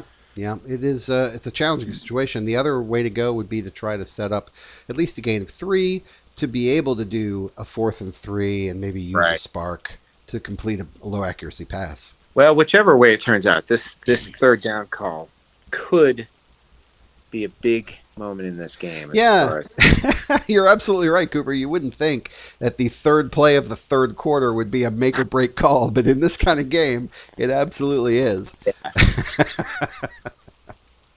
Pro set is the call, and so that is the balanced formation. Again, the Blacksmiths do not have a pass-heavy formation, so their strongest passes are going to be in pro set. Of course, some of their strongest runs are also in pro set, and that's why it's always exciting when the Horsemen call a play correctly against pro set, because they really are hedging against many, many strengths. And that's why it's so impressive when they get their breakaways. But I do suspect Coach Fultz will play it safe here with a 2-man under just to prevent any possibility of an offensive breakaway. Yeah, that would be sound. I mean, I think you can expect run, but it would be hard to actually call for run because there are things that can be taken advantage of. So pro set versus 4-3. And that's a screen pass versus 2-man under. You called it right, Cooper. 5 on 2 will be a gain of 3, but they need some green text to complete it. Oh, and they get it. That's 3 plus 1. It's a gain of 4. And that actually opens the door for, is it possible that Coach Rick will try to go for this on 4th and 2, knowing that he's behind the 8 ball here? 4th and 2. What do you think, Cooper? This will be a really interesting call from Coach Rick because he tends to play it more conservative. He tends to punt on 4th down. But he's at a point where he really can't afford to give away possessions anymore. Mm-hmm. Yeah, the nightmare scenario is if he punts it away, the Horsemen go down and score a touchdown, 35-21 with half the 3rd quarter gone. That is a very tall order. So I think it sure looks like he's going for it. And with 2 sparks in the bank, he has a lot of options. He has a lot of options, but I wonder if we look at what he's unlocked. The only thing he can really count on using is the great pass mechanism with a spark right now. Mm-hmm. So if he's going to bank on using a spark, that tips his hand a little bit for Coach Foles. And he doesn't have a challenge flag, so he can't ignore an incompletion if that comes up from the rain day deck. So it's fraught with difficulty in any direction. Does he run into the teeth of the Horsemen run defense, which is very stout? Does he throw, knowing that the rain can make the ball slip out of a receiver's hands? Very, very tough call here. I'm really glad I'm watching this. And no, I know. I'm just trying to think, what would I call on defense? Yeah, that's a good point. If I were Coach Foles, I think I would come out with do you come out with a wide run defense because they have a very strong wide run flex? They actually have, I think, a decent blitz out of flex. And so if you put up flex and see that, that may cause Coach Rick to lean, run. And it looks like he is actually going to punt. That's the only reason they'd be pulling this. Okay. And so there you go. I mean, again, fraught with danger, and he thought it was too dangerous. I think he went through the same iterations that we did. You add in all of the low accuracy. Yeah. And the lack of a challenge flag to overturn that. And that's a return of 1. So in that situation, when there is a punt, the punt is actually the bottom left corner value. That particular punt was a 9, and then, of course, the return by the offense is the upper right corner. And so that's why we pulled 2 cards, one for the punt and one for the return. So we have the ball now at the 20-yard line. Horsemen up 28-21. 1st and 6 is one of the toughest starting positions that a breakaway football team can have. So that punt actually worked out really well for the Blacksmiths, but you've got to know they probably are disappointed with the result of that drive. Horsemen have the ball, 1st and 6. Pretty tough starting position, but we'll see what they come out with. They've already used the Dodger, which was expertly done to convert a 4th down in the first quarter. They've got 1 left, and if I know Coach Foles, he likes to retain those until the very end of the game for critical situations. Can't blame him there. I-form is the call. I-form, of course, is their run heavy, and they do have passes out of that. We've seen them throw short pass at least twice today out of I-form with good effect. But it is a run-heavy formation. Oh, and they're doing that pre-snap motion that the Cowboys used to do. Look at that. Oh, look at that. Oh, he's doing it. The shifting of formations, the line popping up and down. The whole offensive line popping up. Absolutely. He's doing it again. I don't know how much gamesmanship you can have when the card's already on the board, Coach, but we applaud your effort. I-form versus 4-3. And that is a power versus press, no breakaway. All runs are +1 because of the steady rain, so it's 4-on-1, which is a gain of 3 right now. And that has no impact on the play because it's pass, so it is a gain of 3. Out to the 35, it's now 2nd down and 3. And that was a very good play by the Horsemen. Oh, yeah. Well, I mean, think about that. That's a 2nd and 3, knowing what he can do on 3rd down in shotgun formation. Chews up a little bit of clock. At this point, he's right where he wants to be. What's interesting about the steel curtain mechanism is that when a coach chooses not to disrupt a play type, it implies to their opponent that the card that they have in the hole doesn't impact that play type. So Coach Foles just ran a run, and the Blacksmiths chose not to deploy their Rain Day card, which suggests to us that perhaps that is a pass Rain Day card. Would that encourage the Horsemen to keep running? It might, but the other thing to consider is it could be a turnover in the middle of the card, and in which case he's waiting for a breakaway where those challenge flags would not be able to impact it. Good point. 2nd and 3 now from the 35. Pro set is the call. That's their balanced formation, and they're going to be coming up against... I didn't see the formation. 4-3. 4-3. So that is their run heavy. So we'll see how that shakes out. Pro set versus 4-3. And that is a play action pass versus blitz. That is a defensive breakaway. Let's see if he breaks it out. Oh, no, it's coming out. He's got to check it first. Wait a minute. He's a little flummoxed. He might not remember what he has on the card. So at this point, if it's something in the middle that is beneficial, Oh, and he Coach doesn't. Foles would not be able to challenge. But Interesting. he's So not going there. he's going to pull. Okay, and that's going to be a wild snap play equals -2. So that snap actually squirts between the legs of Roger Staubach. He has to run back and dive on the ball. Tackled there at the 25, so now it's 3rd and 5. Great defensive call. The blitz really got to Staubach quickly. He wasn't able to scoop that ball up and try to throw it. And now they're in a really desperate position, 3rd and 5 at the 25. And you've got to wonder, what hole card is he holding on to? Here's a run and a pass and a defensive breakaway, right, Cooper? And he still hasn't used it. Yeah, I know. You do have to wonder, but I think you're right. I think that it must be some sort of a pass situation. But honestly, at this point, Coach Foles can't worry about what he's holding in the hole card. He's got to think about what does he have in his play deck that's going to get him that first down. Yeah, guaranteed. The only other thing it might be, and this is a very long shot, but I know that sometimes Coach Rick will hold on to the Kaplan corner card, which is the and so if he's got one of those, he may actually call an aggressive play call here to try to generate a breakaway so that he can force a turnover. Yeah, absolutely. Shotgun is the call, and we know that is a pass because all of the shotgun plays are passes. Obviously coming out in nickel are the Blacksmiths, so shotgun versus nickel. Here on 3rd and 5, let's see what the play is. And that is zone versus long pass. So that long pass is a 5. It's actually a 10. Oh, but he's going to do the dodger. So he's going to use the play value of 5 against 0. Oh, my. Wow. He would have had a touchdown.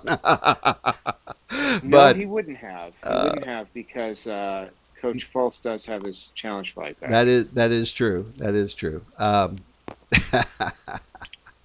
So that is the dodger, which is a run of 5 because Roger Staubach scrambled on that play. It's just, he can only use that twice, so that is the last time he can use that. But he was able to scramble for a first down because the zone call from the Blacksmiths had a run defense of 0. I-form versus 4-3.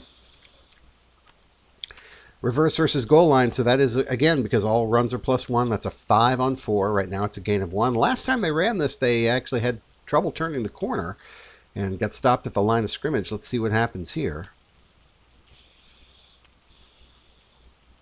And no impact there, so it is a gain of 1. It'll be now 2nd down and 4 at the 40.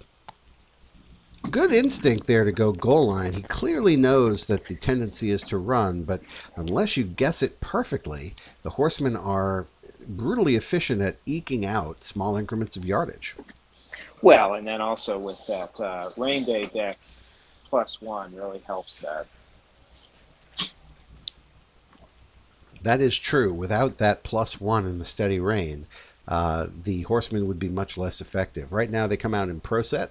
How much of this play do you think is informed by tendencies in the past? Are they going to come out here and run, or do you think they're going to throw? I actually think he's going to throw here. I think he's, well, no. Oh, and he ran. All right, so but that's a fair assessment. So this is a 4 on 2. Right now it's a gain of 2. And it looks like, again, Coach Rick is not going to deploy his hole card, so he must be holding on to the Kaplan corner.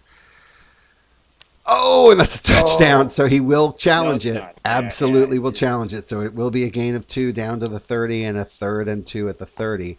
This is I want to point out, if he hadn't used the dodger and he had forced him to burn that challenge flag on that last play, that touchdown call would count, assuming all calls were the same afterwards. True. That's true.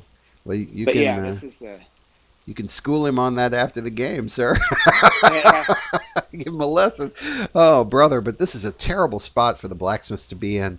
3rd and 2 is almost a guarantee pickup when shotgun comes out for the Horsemen. Right. So he really needs to guess perfectly here.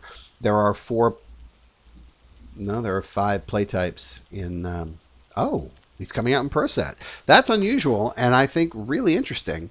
Normally, the 3rd down is an automatic shotgun call, but clearly Coach Foles wants to test the mettle of his opponent, and is coming out in an unusual pro set call. I'll tell you, from the booth here, I would have a hard time calling a defense against that. I really don't know what that is. 4-3. So does this tell you that he would go for it on fourth down? Yes. Yes, absolutely. If he gets one here, it's probably power. Yep, it's power. Yeah. Okay, so I did know what it was. All right. Right. So that's going to be a minimum gain of 1, and we'll see what this is, because he knows he doesn't have to worry about, right, that's offensive pass. It doesn't matter, so it's 4th and 1. He can't kick a field goal from there. He's got to go for it. But again, he's got a lot of minimum gain of 1 things that you can do, but shotgun's not one of them. Shotgun plays will not double in this situation. So he comes out. Is that because it's 4th down instead of 3rd down? Exactly. Yeah. On 3rd down, and when there's 1 or 2 cards left in the half, it doubles. Otherwise, shotgun is just face value. And as a pass in a non-advantageous situation, it is a worthless play. In fact, if you look at the cards, even their short pass doesn't guarantee the minimum gain of 1 like every other short pass in every other deck. The Horseman shotgun does not guarantee a minimum gain of 1. All it does is double on 3rd down. So yeah, it's a dangerous call on a non-3rd down or not inside the last 2 minutes of half. Pro set on 4th down. So again, you've got to think this is either power, inside run, or maybe he's going to go short pass, right? Something that gives you a minimum gain of 1. So that's or does he call play action? He could. No, that's a very fair call. He could do that. Because I don't know that Rick would blitz here. I mean, it would be interesting if he did. Yeah. Well, if he is holding on to the Kaplan corner, if he gives up a breakaway, he won't be able to stop the 1st down. He will be able to stop the breakaway, but he wouldn't be able to prevent the 1st down. So, well, if he gets the Kaplan corner, he gets the turnover on the breakaway. By the way, I love that it's now the Kaplan corner. Yeah. Because that's what it is. All right, let's see what happens here. Pro set versus 4-3. Wow, what a tense moment. And where are we now? We've got this 5 minutes left in the 3rd quarter. The game is very much hanging on this. Yep. Let's see what happens. It's a draw play versus tight run. 5 is the value of this run versus 4. It's not a breakaway. It's a game day. So it would be a run of 1, and that is it. It is a gain of 1, and it is a 1st down. So not a guaranteed touchdown, but certainly well worth the war effort there. 28-21 is still the score. 4 minutes left. Gutsy call. Absolutely. To go with a run of 4 there, knowing that you've got that extra juice from the steady rain, knowing that the defense is going to have a hard time slipping and sliding. That's the only reason he calls that. If it's sunshiny or if they're on the artificial turf, there's no way he calls that. No, I know it. And I think he kind of goaded the tight run call because he was running plays that would get beat by the tight run against goal line. There we saw the tight run defense come out, and he was able to eke out that 1st down run. So great call. Absolutely. So now it's 1st and 4 from the 20. Again, he's trying to eat up as much clock as he can, but he also wants to put that elusive touchdown on the board. Do you think he's going to try to play it safe here and matriculate the ball down the field, as it were? Is he going to go? Yes, I do. Okay, very good. No, I think he's going to play it safe. So that gives the Blacksmiths perhaps an opportunity to be really aggressive here and try to create the breakaway for the offense, especially if they're holding the Kaplan corner card and they have that turnover. They really want to give up that breakaway. And certainly if the Horsemen get closer to the end zone, it's going to be harder to create that circumstance where they can yield a breakaway but still get the turnover. So he might go man-to-man here. Oh, no, it's long pass. Oh, look at that. Wow. Oh, no, he's breaking it out. Let's see what it is. Oh, my, what is it? Oh, it's tip drill again. He pulled tip drill again. Are you kidding me? All right, well, this is a great way to play this because he's already... because the green text would already be a touchdown. So a red text will give him the turnover, and that's what he needs. Wow. To pull that card twice in the same game, that's crazy. But that is a very clever way to play that. I agree. Now I'm wondering what's happening. Are they discussing this? Because we have not seen the draw yet. Yeah, so right now, 7-on-1, gain of 6. If it's green text, it's a touchdown. You don't even need the breakaway. If it's red text, it is going to be a turnover. It'll actually be an interception in the end zone. Okay, we have a question. It is, why is that not out of bounds? Oh, no, sorry. The question is it incomplete? Yep, it is. Yep, So if the Horsemen use a challenge flag, that becomes an incomplete pass. And that is a great use of the challenge flag by Coach Foles. What he chose to do is, instead of risking the touchdown completion or the interception, he chose to use the challenge flag to negate the middle value, and that made it's still red text, and it's still a low accuracy pass, so it's incomplete, but it removes the possibility of a turnover. Roger threw that ball well out of bounds, deep in the end zone. We move on to second down. Yep, he threw it away instead of taking a chance. Yep. Smart play on first down. Very, very smart. Wow. Next level coaching here. And this is what you get when you get two coaches who really understand the mechanics of the game, really understand what their teams can do. This is when you get high level football. And it's a lot of fun when you see coaches that use things in the game that you didn't anticipate that's how they'd be used. Those kind of situations, you're like, oh, that's really clever. I agree completely. Yeah, it's great use of the tip drill by Coach Rick and a great use of the challenge flag by Coach Foles. So it's now 2nd and 4, and the touchdown is not guaranteed here. I-form comes out. We have seen Coach Foles call at least 2, maybe 3, but I think at least 2 short passes out of I-form, which is a value of 3. So you really feel like Rick needs to come out with something that has some protection against the pass. But this is a very run-heavy formation.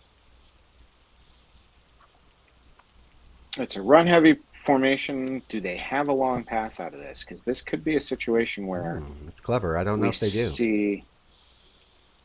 I don't think they do. So we could see a press here. More foolishness. You saw the audible there. The line pops up and pops down. I love that. Oh, they're thinking it through. I think that was a legit audible. I think so too. Yeah. I think Coach Rick is deciding whether he's going to audible in response on the defensive side of the ball. There it is, goal line. Oh, and he audibles right into a breakaway goal line. That is a breakaway for the defense. Let's see what happens.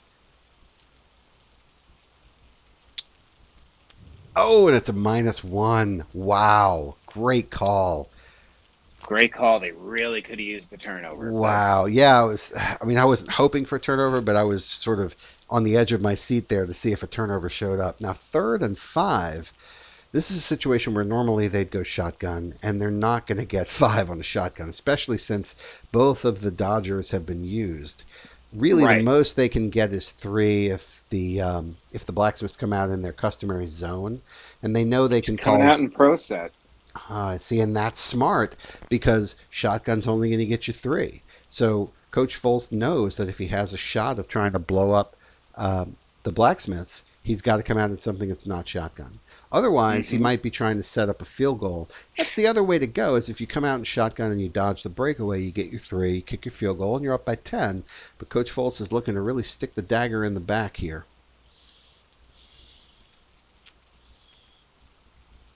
4-3 versus pro set. You think it's a run, Cooper? Oh, and I think it's an audible. Oh, my. I think you're right. All right, let's see what happens. Let's see what happens. Normally, an audible on 4-3 would be an audible to a pass, so let's see what happens. Nope, audible to a run. Oh, and a great audible. A screen against zone would have been a breakaway for the defense. In this case, it's actually going to be a gain of 2. And that has no impact, so it is a gain of 2. The Horsemen audible out of a terrible play call. Oh, I'm sorry. Yes, so it's a gain of 3. I'm sorry because the extra yard. Yeah, because all runs are +1, right? Okay, so now let's talk about this. They are looking at the field goal chart. Do you think Foles is going to kick the field goal? Oh yeah, absolutely. Yeah, okay. I do. And there it is. It's coming out. He needs a. That's a 5. Did he make it? He needs a 4. Yes, he made it. Wow. He made it, yeah. Woo! Yeah. Septien barely scoots that inside the left upright, and we are 31-21. And that probably was... end of the third quarter. End of the third quarter, absolutely. Yep. Holy moly. Yeah, and that was a situation where he probably needed to get closer than we had even thought because of the -2 to the kick. Right. And I know that Coach Foles doesn't like to rely on Septien when he kicks, so he's going to want to get as close as humanly possible.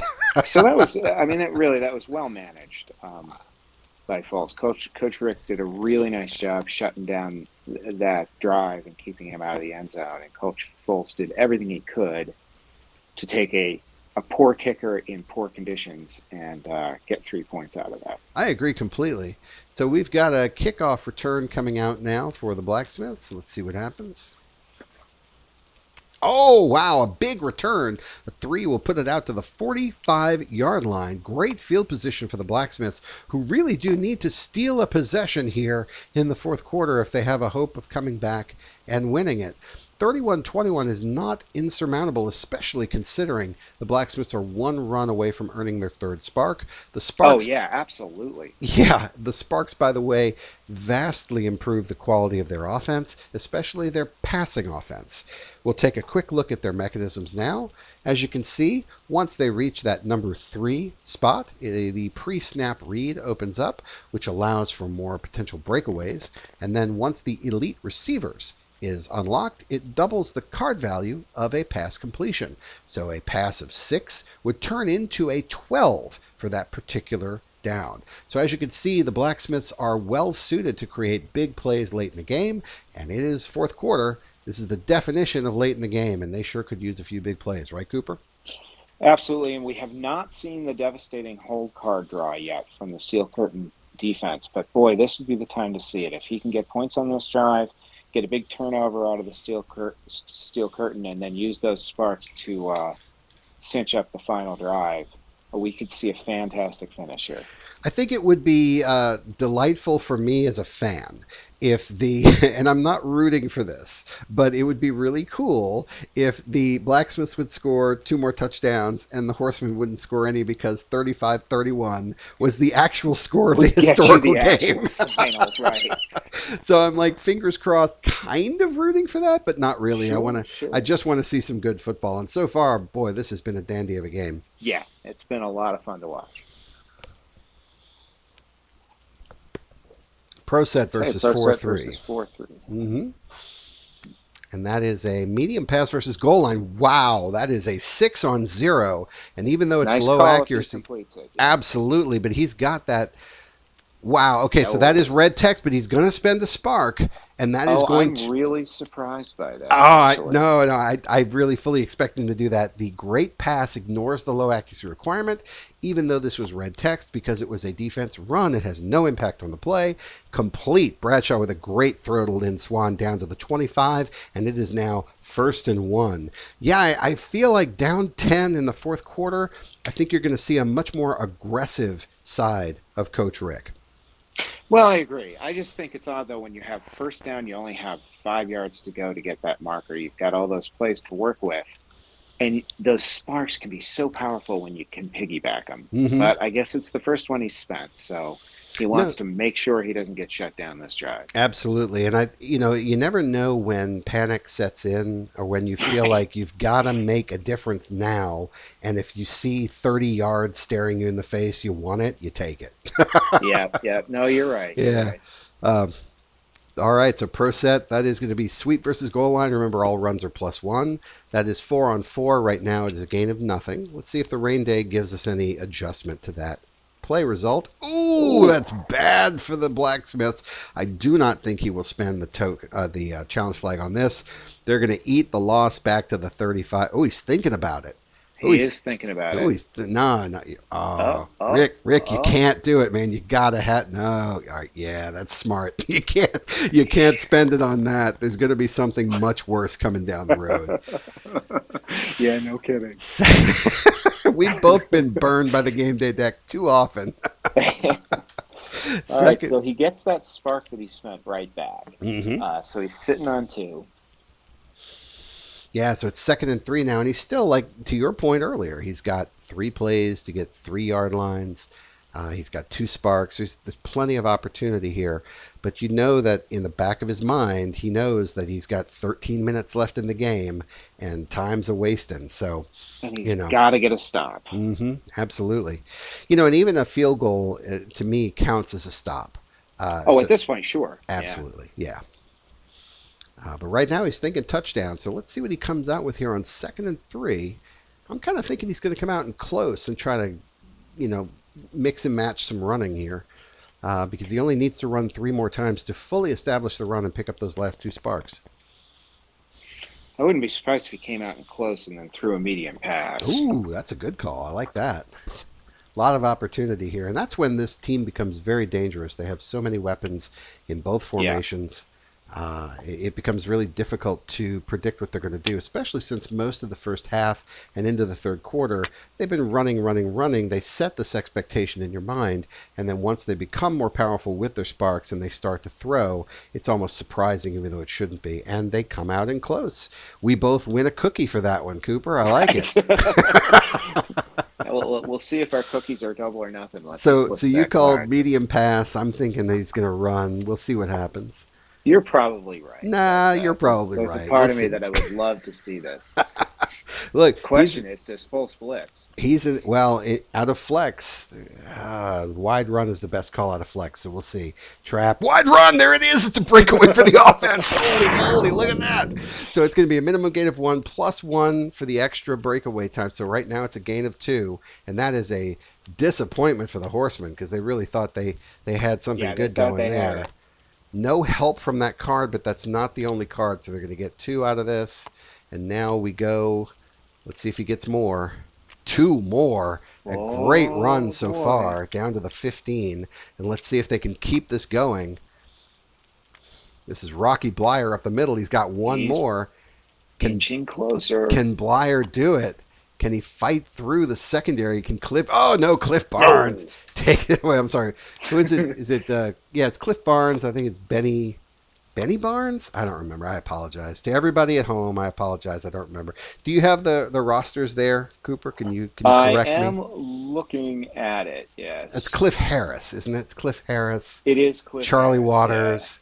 Yeah. Benny Barnes. I don't remember the other cornerback. Dennis Thurman. Thank you. All right. Well, regardless of the deal, they were out of position there in a wide run flex defense, gave up a huge trap play. It is now 1st and goal from the 10. 31-21 is the score. We're looking at 12 minutes left to go in the game, and this barn burner continues to smolder.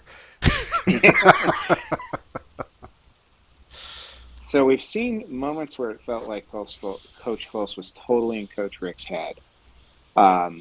And yet, the Blacksmiths are right in position to snatch this game away.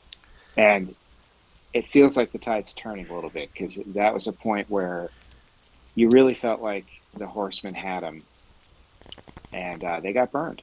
Oh, we're seeing a spark. So pre-snap read. Yep, they're using the pre-snap read. Right now they're asking the Horsemen if they are in tight run or goal line. If the Horsemen are, they have to reveal and lock their defense. Otherwise, apparently the defense they are, or they audible to. Let's see what that means. But yeah, right now it looks like they are not. Right, Oops. And Coach Rick forgets what he called.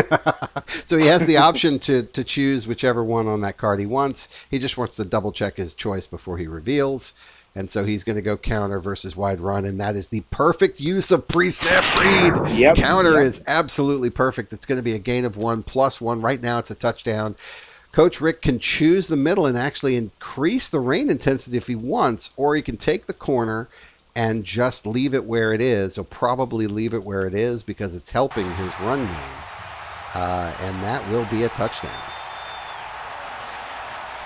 What a great call. What a great use of the spark there. Yeah, absolutely. That was the time to use it. So it is a field goal lead. All right, so just to recap, we have a kickoff now, and that's a 0. It'll be a touchback out to the 25-yard line. The score 31-28, Horsemen with the ball with 11 minutes left to play in the game. Interesting turn of events there. The Intensify Rain card came out, and in Breakaway Football, when you're using the weather expansion, you have the option to use that on a breakaway. It's a rare opportunity, but it's one that happened today. So the coach saw that the Intensify Rain came out on a breakaway that he owned, so he could choose the middle value to actually make the rain more intense, or he could simply choose the upper corner value to leave it the way it was. He chose to leave it the way it was, and so we still have a steady rain here. 31-28 is the score, and this has turned into an outstanding game, and we expected no less, right, Cooper? Oh, absolutely. I think this is playing to our expectations. I think there was a little concern early in that game when there was a 2 touchdown lead, but that margin has narrowed thanks to some clever management near halftime. Really a clever game by both coaches, and we're set for what I think is going to be a big drive here. With 11 minutes left, most teams can eat up about 6 or 7 minutes in a drive. So if the Horsemen are able to go down and score a touchdown, it would pretty much put the game out of reach for the Blacksmiths. So if the Blacksmiths are able to either get a stop, a turnover, or at least hold them to a field goal attempt, it would open the door for a late Blacksmiths win, especially since they are almost fully established the run and have 2 sparks at their disposal, soon to have their third. Last one that's available. So here's another possibility. We know that Coach Rick will tell you that he likes to hedge his calls, but do you think maybe we see a really aggressive defensive play call here, a series of play calls, figuring sell out for the breakaway, and if he's going to give up a score, give it up quickly so that we can get multiple possessions in the quarter? Yeah, I don't think he would see giving up a touchdown as a valid solution at this point because there's just so little clock left.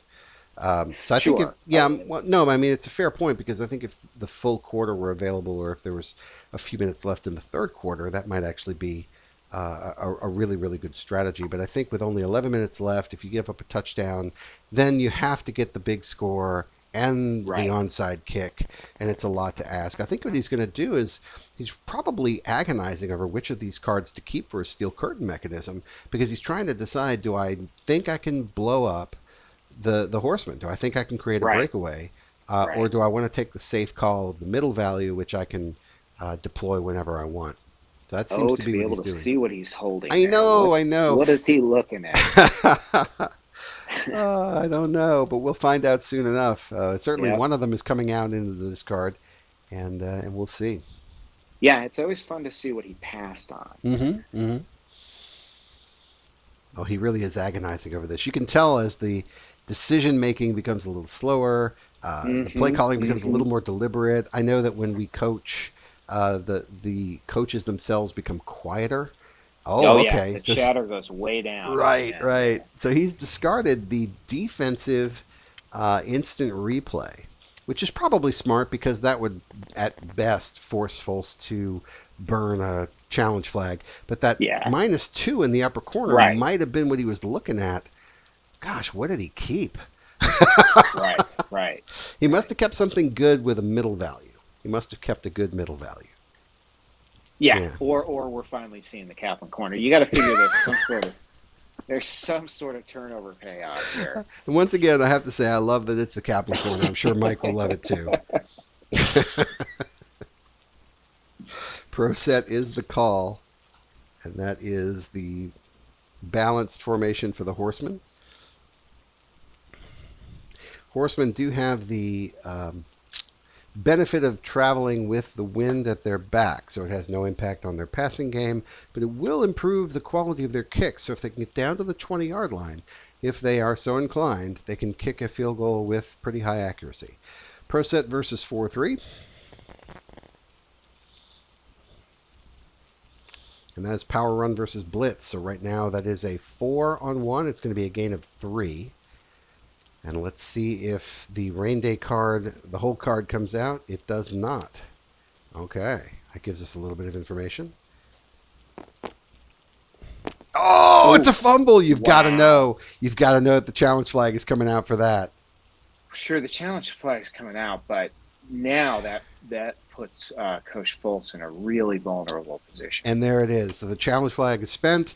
So the clock's right. We're at the 40-yard line. 31-28 is the score. We're looking at 10 minutes left in the game, 2nd and 2 from the 40-yard line, and the Horsemen are coming out in I form. 4-3 is the defensive call versus I form. Let's see what happens. And this is an outside run versus press, so that 3 turns into a 4 because all runs are +1. 4-on-1 would be a gain of 3.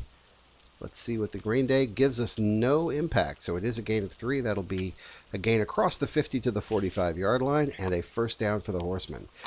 So go ahead. I do think we're starting to see a coaching tendency here where Fultz is going to keep running the ball until Coach Rick demonstrates he can stop it. We already know that the hold card is not an automatic stop. And what Coach Rick is tending to do is to play a run-heavy defense and then call a pass prevent call out of the run-heavy defense, which Fultz will take all day long because it allows him to get big gains with the +1 and chew the clock. It does seem like the rain day card in the hole is probably a pass card. And so as a result, Fultz is probably likely to run. If Rick continues to call goal line, that might hedge, but then it opens up the play action pass. So we'll see. Pro set versus nickel. And that is finesse versus wide run. Oh, a disaster for the defense. That is a finesse run. Will blow up the wide run. Right now it's a gain of 1 for the matchup, +1 for the breakaway, so it's 2. That card does not help. So right now it is a gain of 2. And he's not deployed. And that's a 0. All so right. Well, minimize not as big the damage. A disaster as we thought. Yeah. It certainly had the potential to be game ending, but it was not. A lot of open field, but I think the back slipped there. So I think we're probably going to see more steady diet of running here, especially since Coach Rick did not deploy his whole card for the Kaplan corner. So I think we can safely assume that's not in play. That's out of play, right? Yep. So yeah, this is a case where I think Fultz is just going to dare him to guess the play. Yep. And so at that point, the guess really is, when is he calling power? And so my guess is right now. Yeah. I think power is the most late. It's like a... Well, you know him better than I do. Especially if he comes out in I form. This is the part of the field where the Cowboys, not just the Horsemen, but the Cowboys, liked to call that screen away. So, I was going to say, this is a Dorsett screen. I mean, I watched a lot of Cowboys in the early 80s, but that's what they ran here. It was either Dorsett draw or Dorsett screen. Yeah, so I mean, that's a possibility here, and I think it's a strong possibility, but the other safer play is power. We'll see what he wants to do. You know, if he I like the play action pass a lot, but I don't think he's going to call that. Yeah, well, we'll see. Billy Joe Dupree, he has caught a couple of those today. So pro set versus 4-3, let's see what they come out with. Oh, it's a trap versus goal line, so that's 4-on-4 right now, a gain of nothing. And Coach Rick keeps his whole card. So, lower the boom. That's going to be a gain of 1. That'll get him down to the 30. And with 3rd and 2 and shotgun available, that is... So we're going to see shotgun here, right? We are, and we would assume that we would also see that rain day card in the hole come out. So maybe we won't see shotgun. If Foles is concerned about that hole card, he may just run the ball and go for it on 4th down with another run. That's a possibility. Excellent point. Excellent point. We'll see what happens. This is turning out to be quite the game. I was hoping that it would be. 7 minutes to go in the game, only separated by 3. 2 great coaches and 2 great teams going at it in the rain. Yep. You really can't get any better than this. So knowing Fultz the way you do you think he's actively poking, trying to figure out process of elimination, what that rain day card is? I think he's going for high percentage right now. I think he's going to get 1 and set up a 4th down and then go for a high percentage 4th down. Because all he needs to do is get a 1st down and he can almost end the game.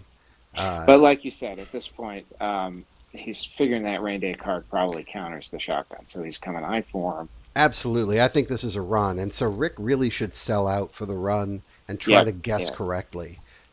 In this situation, gosh, if that's a play action pass and you sell out for the run, even the good rain day card in the hole isn't going to help. So you can't give up a breakaway necessarily. Right. I think blitz is probably a really strong option. I was going to say, I think blitz might be the call here. Yeah, that's wise. So we'll see. And if Foles has done 3rd level heuristics and he throws short here, then we all have egg on our face. Then we just clap our hands and say, "Oh my God! God bless America!" Outstanding. No, I mean, that's the right way to do it. He just takes his lumps, and he can't stop it. So he tried to blow up. We went through all the mental gymnastics, saw, And it's what an incomplete pass. and it was an The incomplete end pass. result. Yeah. So, I mean, that's what you do when you throw. And I really felt like he would have been wiser to go for the 1 yard gain and then go for the fourth down. You really Sure. cannot kick this. You can't kick this with Septien. It's already a No. -2. So from here, it's normally a 6. That makes it an 8. It's 20%. If he had gotten one more line, it would have gone from 20% to 60%. So I really So think let that me he ask made a you mistake this. there. If Foles had a challenge flag right now, would he have used it Absolutely. to, yeah, okay, just to get 100%. that one line? Absolutely. Yeah. Because then that makes going for fourth down feasible and it makes the field Right. goal more manageable. But from Right. Okay. 20%, he's better off going for it here. But now he doesn't even have his shotgun plays in in play, and you can't punt it. It's too No, you no, no. can't throw a Hail Mary because you're only going to pull one card. He's stuck. He's in no man's land because Yeah, Septien's he weak really leg. is. Yeah. So here we go. And this is where he may have outsmarted himself with that short pass. I Right. form. Right. Gosh, what is that? Wow, what is that? I'm going to try to put on my Karnak hat Mm-hmm. and Mm-hmm. see if I can predict what that is. He's probably going to go outside run. That's my thought. I'm calling play action pass, but Okay. let's see. Oh, Cooper's right. Oh, it's a blow up. Oh, what an amazing call. Man to man will blow up play action pass. Great call. Oh, and it would have been a touchdown if it had been a breakaway, but it's a Wow. -2. Wow. Unbelievable. Oh, is he going to choose the lower rein? That's an interesting point of view. Once Yes, again, Rick absolutely. has the option to choose the less rein if he wants to. He would flip it from steady rein to light rein. Honestly, I think he's better off taking the -2 because his running game is so strong. He's probably better off running with the +1 to all runs and keeping. Yeah, absolutely. Yeah, I think they're looking at the light rein to see what that is. I think you're right. Um, it doesn't help finesse. It doesn't help him. Finesse is his best run. The Blacksmiths have finesse as their 100% best run. They trap all day, and he's got sparks. He really would be not He's well got suited. sparks, and the -2 sets him up at first and short, Yeah, I think which is a great place to be. exactly, and I think keeping all the plays as low value, low accuracy, helps Helps him him. on defense. So I really Oh, think I he should agree. keep the steady rein. I'm sorry, and that's what he's going to do. It looks like they're keeping the steady rein. Yeah. No, Perfect. I think that's the right call Very because smart. it makes the playing field level as far as the low accuracy pass. So All right, so 11 31-28. minutes. Yep. Oh my word. So what do we have? Yeah, we have actually 10. Wait, the Horsemen have 10 cards in their discard. That means there's 5 minutes left in the Oh, game. 5 minutes left. Wow. So we're Yeah. in a So we're situation, oh my word. So the Blacksmiths have the ball with 5 minutes to play. They have 2 sparks. They just need to run one more time to get their third and final spark. right They are going to into get the their wind. elite receivers. Yeah. Yes, to get their elite receivers, which doubles their card value. And, oh man. So they could actually score a touchdown and make it 35-31. They that could. would make me so happy. But I'm not rooting against anyone. I like the historicity of it. All right, well, let's see what happens. This is a situation where with 5 minutes left and so much power at their disposal, the Blacksmiths actually have to think about, is it Not possible to scoring score too quickly? fast. Exactly, Yes, yeah. exactly. And that's a very strange place for them to be because Yeah. from the get-go they've been down. I don't think they've had the lead all day, but now they Nope. really have to think about not scoring too quickly because the Horsemen are absolutely deadly in the last 2 minutes of a game. And from the Horsemen's perspective, they're staring at 2 sparks. They're about to get the elite receivers that they have to go up against, and they have no challenge flag, and they currently have the lead, which means they can't earn the challenge flag back. So they're in a hole. Really compelling here. Let's see what the clock is. The clock right? Yep, 10 and 10, so we're good. As Cooper said earlier, one of the mechanisms of breakaway football is to make sure at the beginning of each offensive drive, both teams have the exact same number of offensive cards in their discard. What Coach Rick with the Blacksmiths has been doing is discarding down to 10, so he has 5 cards in his hand, and that way we can begin play. So it's 1st down and 2 at the 40, and Coach Rick is choosing among his remaining 5 plays, and let's see what he comes out with. Cooper, what do you think he's going to call? Well, I think he's going to run. Yeah, to The question is establish the which run, run. get Yeah. that last spark. Absolutely. Especially on the short field. If he gets stuffed or doesn't get any yardage, he still only has a Yep. second and Yep. two. That's a very smart play. And the one thing you dread if you run from this spot is setting up first and long at midfield. But he doesn't really have to worry about that because his sparks will overcome that. True, especially if he runs one more time, he'll have the elite receivers, which will allow him to double the card value of his pass. So he won't have to worry too much about having that no man's land long field. Close versus flex. So really, right now, the Horsemen probably are going to go for broke and try to blow them Yep. up. Yeah, Yep. try to go for that breakaway with the turnover. Close versus flex. Let's see what it is. Power versus zone. So that is not a breakaway. That is a 4-on-2. So right now it's a gain of 2. They do establish the run and get their final spark. That card has no impact, so it is a gain of 2 out to midfield and a first down. So we have that sort of no man's land first and 6, first and forever, which normally is daunting. But with the weapons the Blacksmiths now have, it does come back to the don't score too fast factor. Absolutely.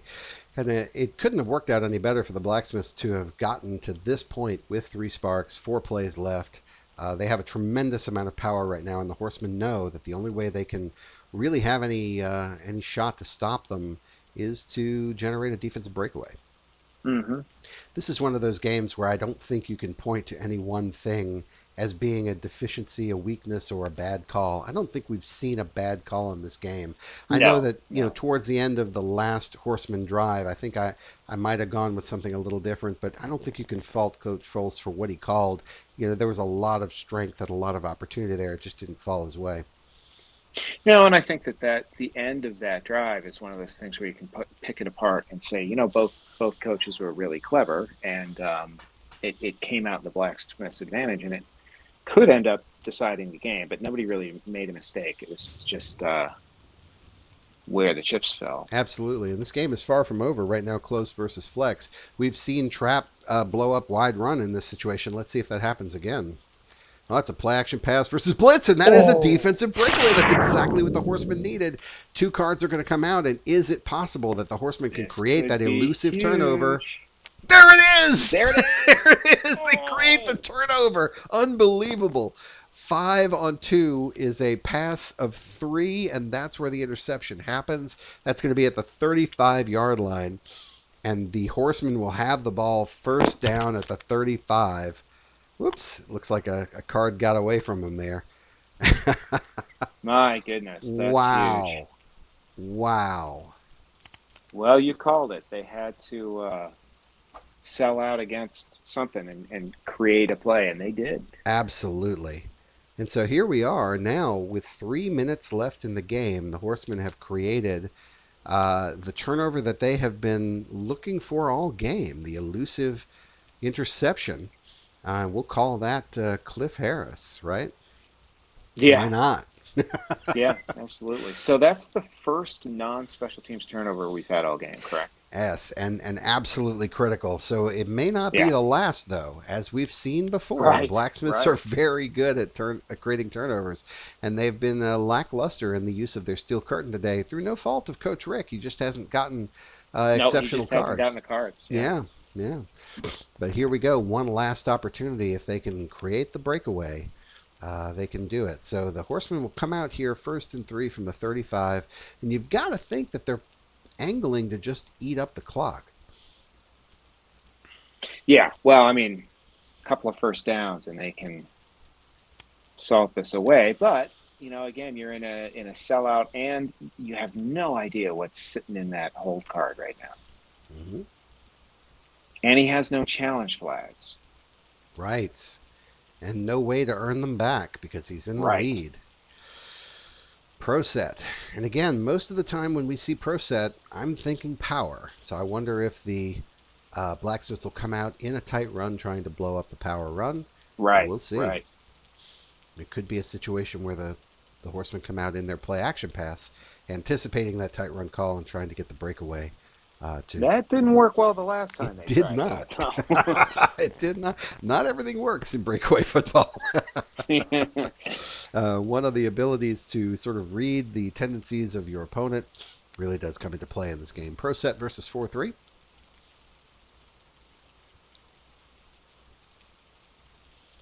And that is an inside run versus tight run. So we did see the tight run, and the inside run will gain 1. Coach Foles going for the obvious safe call. Offsetting penalties does not impact the play because it's pass, so that is a gain of 1. Second down, and I believe we're down at the 2-minute warning. So in breakaway football, this is a situation where when timeouts are called, it actually adds time back into the clock. So what we'll probably see here is another call by the Horsemen, and then assuming a first down doesn't happen, the Blacksmiths will most likely call a timeout. If the Horsemen are able to get a first down on this play, it will effectively end the game because the Horsemen can kneel the ball 3 times using all 3 timeouts from the Blacksmiths, and then simply punt the ball away. So what do you think Foles calls here? I think he's going to go with an inside run again. I think he's going to try to be safe and just use clock and set up a third down. So we'll see. Pro set versus 4-3. You think the Blacksmiths have to come out in goal line on this? You'd think so, yeah. And they come out in tight run versus special run. So right now it's a 5-on-4 because of the +1 to all runs. And the poor footing actually creates a -1. So that is stopped at the line. Third down, and I think you're going to see the Blacksmiths call their timeout. There is a glimmer of hope. And there comes the timeout that we expected. Yes, there is. So now Coach Foles is in a situation where he can go shotgun. And that would be a smart call here because the shotgun, even though it's an obvious pass situation, if he can dodge a breakaway, he'll be able to get the first down and really ice the game. So we'll see what he pulls back. Let me ask you this. If he doesn't get the first down, does he go for it on 4th down? No, he punts. Boy, I do. I mean, I'm not just saying that. I'm looking at 3 sparks. To me, you can use those 3 sparks together to it's like an automatic touchdown. Well, you can get the elite receivers. You can do the pre-snap read, and you can do the great pass, right? And the best you're going to do is 12 versus whatever he puts up. So if he puts up a zone, he'll get 7. If he punts him deep and he uses 3 sparks to get 7, I'm okay with that. Yeah. Okay. But I understand what you're saying that, he may not use all 3 in that manner. We'll see. 3rd and 2. This is absolutely the make or break moment of the game. If the Horsemen are able to get this first down, the game is effectively over. Yeah. Shotgun versus nickel.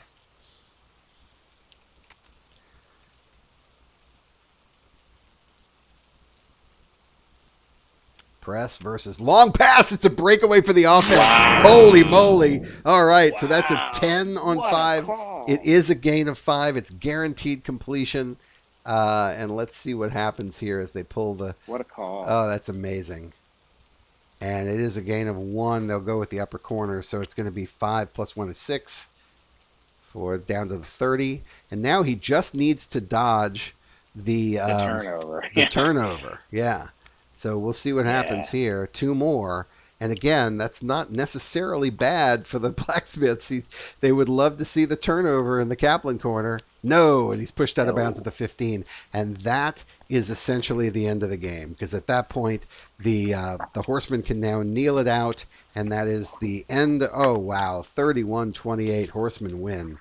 What an amazing finish, Cooper. We had a turnover late. First one, not special teams. The first turnover could not have come at a more opportune time. Fantastic championship game. I mean, it really looked like the Horsemen had the Blacksmiths number for much of the first half. Then it looked like the Blacksmiths could salt the game away. And that turnover was that was the game. That was huge. Absolutely. Let me ask just 2 quick questions. So, Coach Rick, you seem to have the ball late, exactly where you wanted it, with sparks in hand. What were you thinking, and how did that work out in the end when you weren't able to close the deal? I felt because I was going against basically the best defensive coach in the league, although Harvey Couch is right behind him, looks like. I had to get to a certain point, either the 25 or the 30, with all three part tokens. I wasn't willing to part with one when I called that play, and I knew there was a risk, and he went false on me, and so I took the risk, and the risk didn't pan out. That's all. It was simple as that. There's some risk you got to take, and I had to take it, and it didn't pan out. Yeah, that sounds good. It was falsian being false. So let me turn my attention to Coach Foles very quickly. Coach Foles, congratulations on your victory. Tell me, what were the keys to the victory in the fourth quarter? It looked like the Blacksmiths were creeping back into the game. What was your strategy to help secure the victory? You know, it really took a turn there when the Blacksmiths stood up and stopped me on that 4th and short play. Mm-hmm. Hats off to Coach Rick on that call, because that was a great call. And at that point, we just knew that the defense had to step up. You know, they hadn't forced a turnover all game, and it was time to go for broke. Well, it certainly worked out in your favor. Congratulations again on that winter tournament victory. Well, with that, we're going to turn it back over to the studio. Thank you for joining our presentation of Breakaway Football's Winter Tournament Championship. I hope you enjoyed this. 31-28, Horsemen win, avenging the Cowboys' loss in Super Bowl XIII. For Cooper Gilbert, my name is Arthur Franz. Thanks for watching. We'll see you again next time.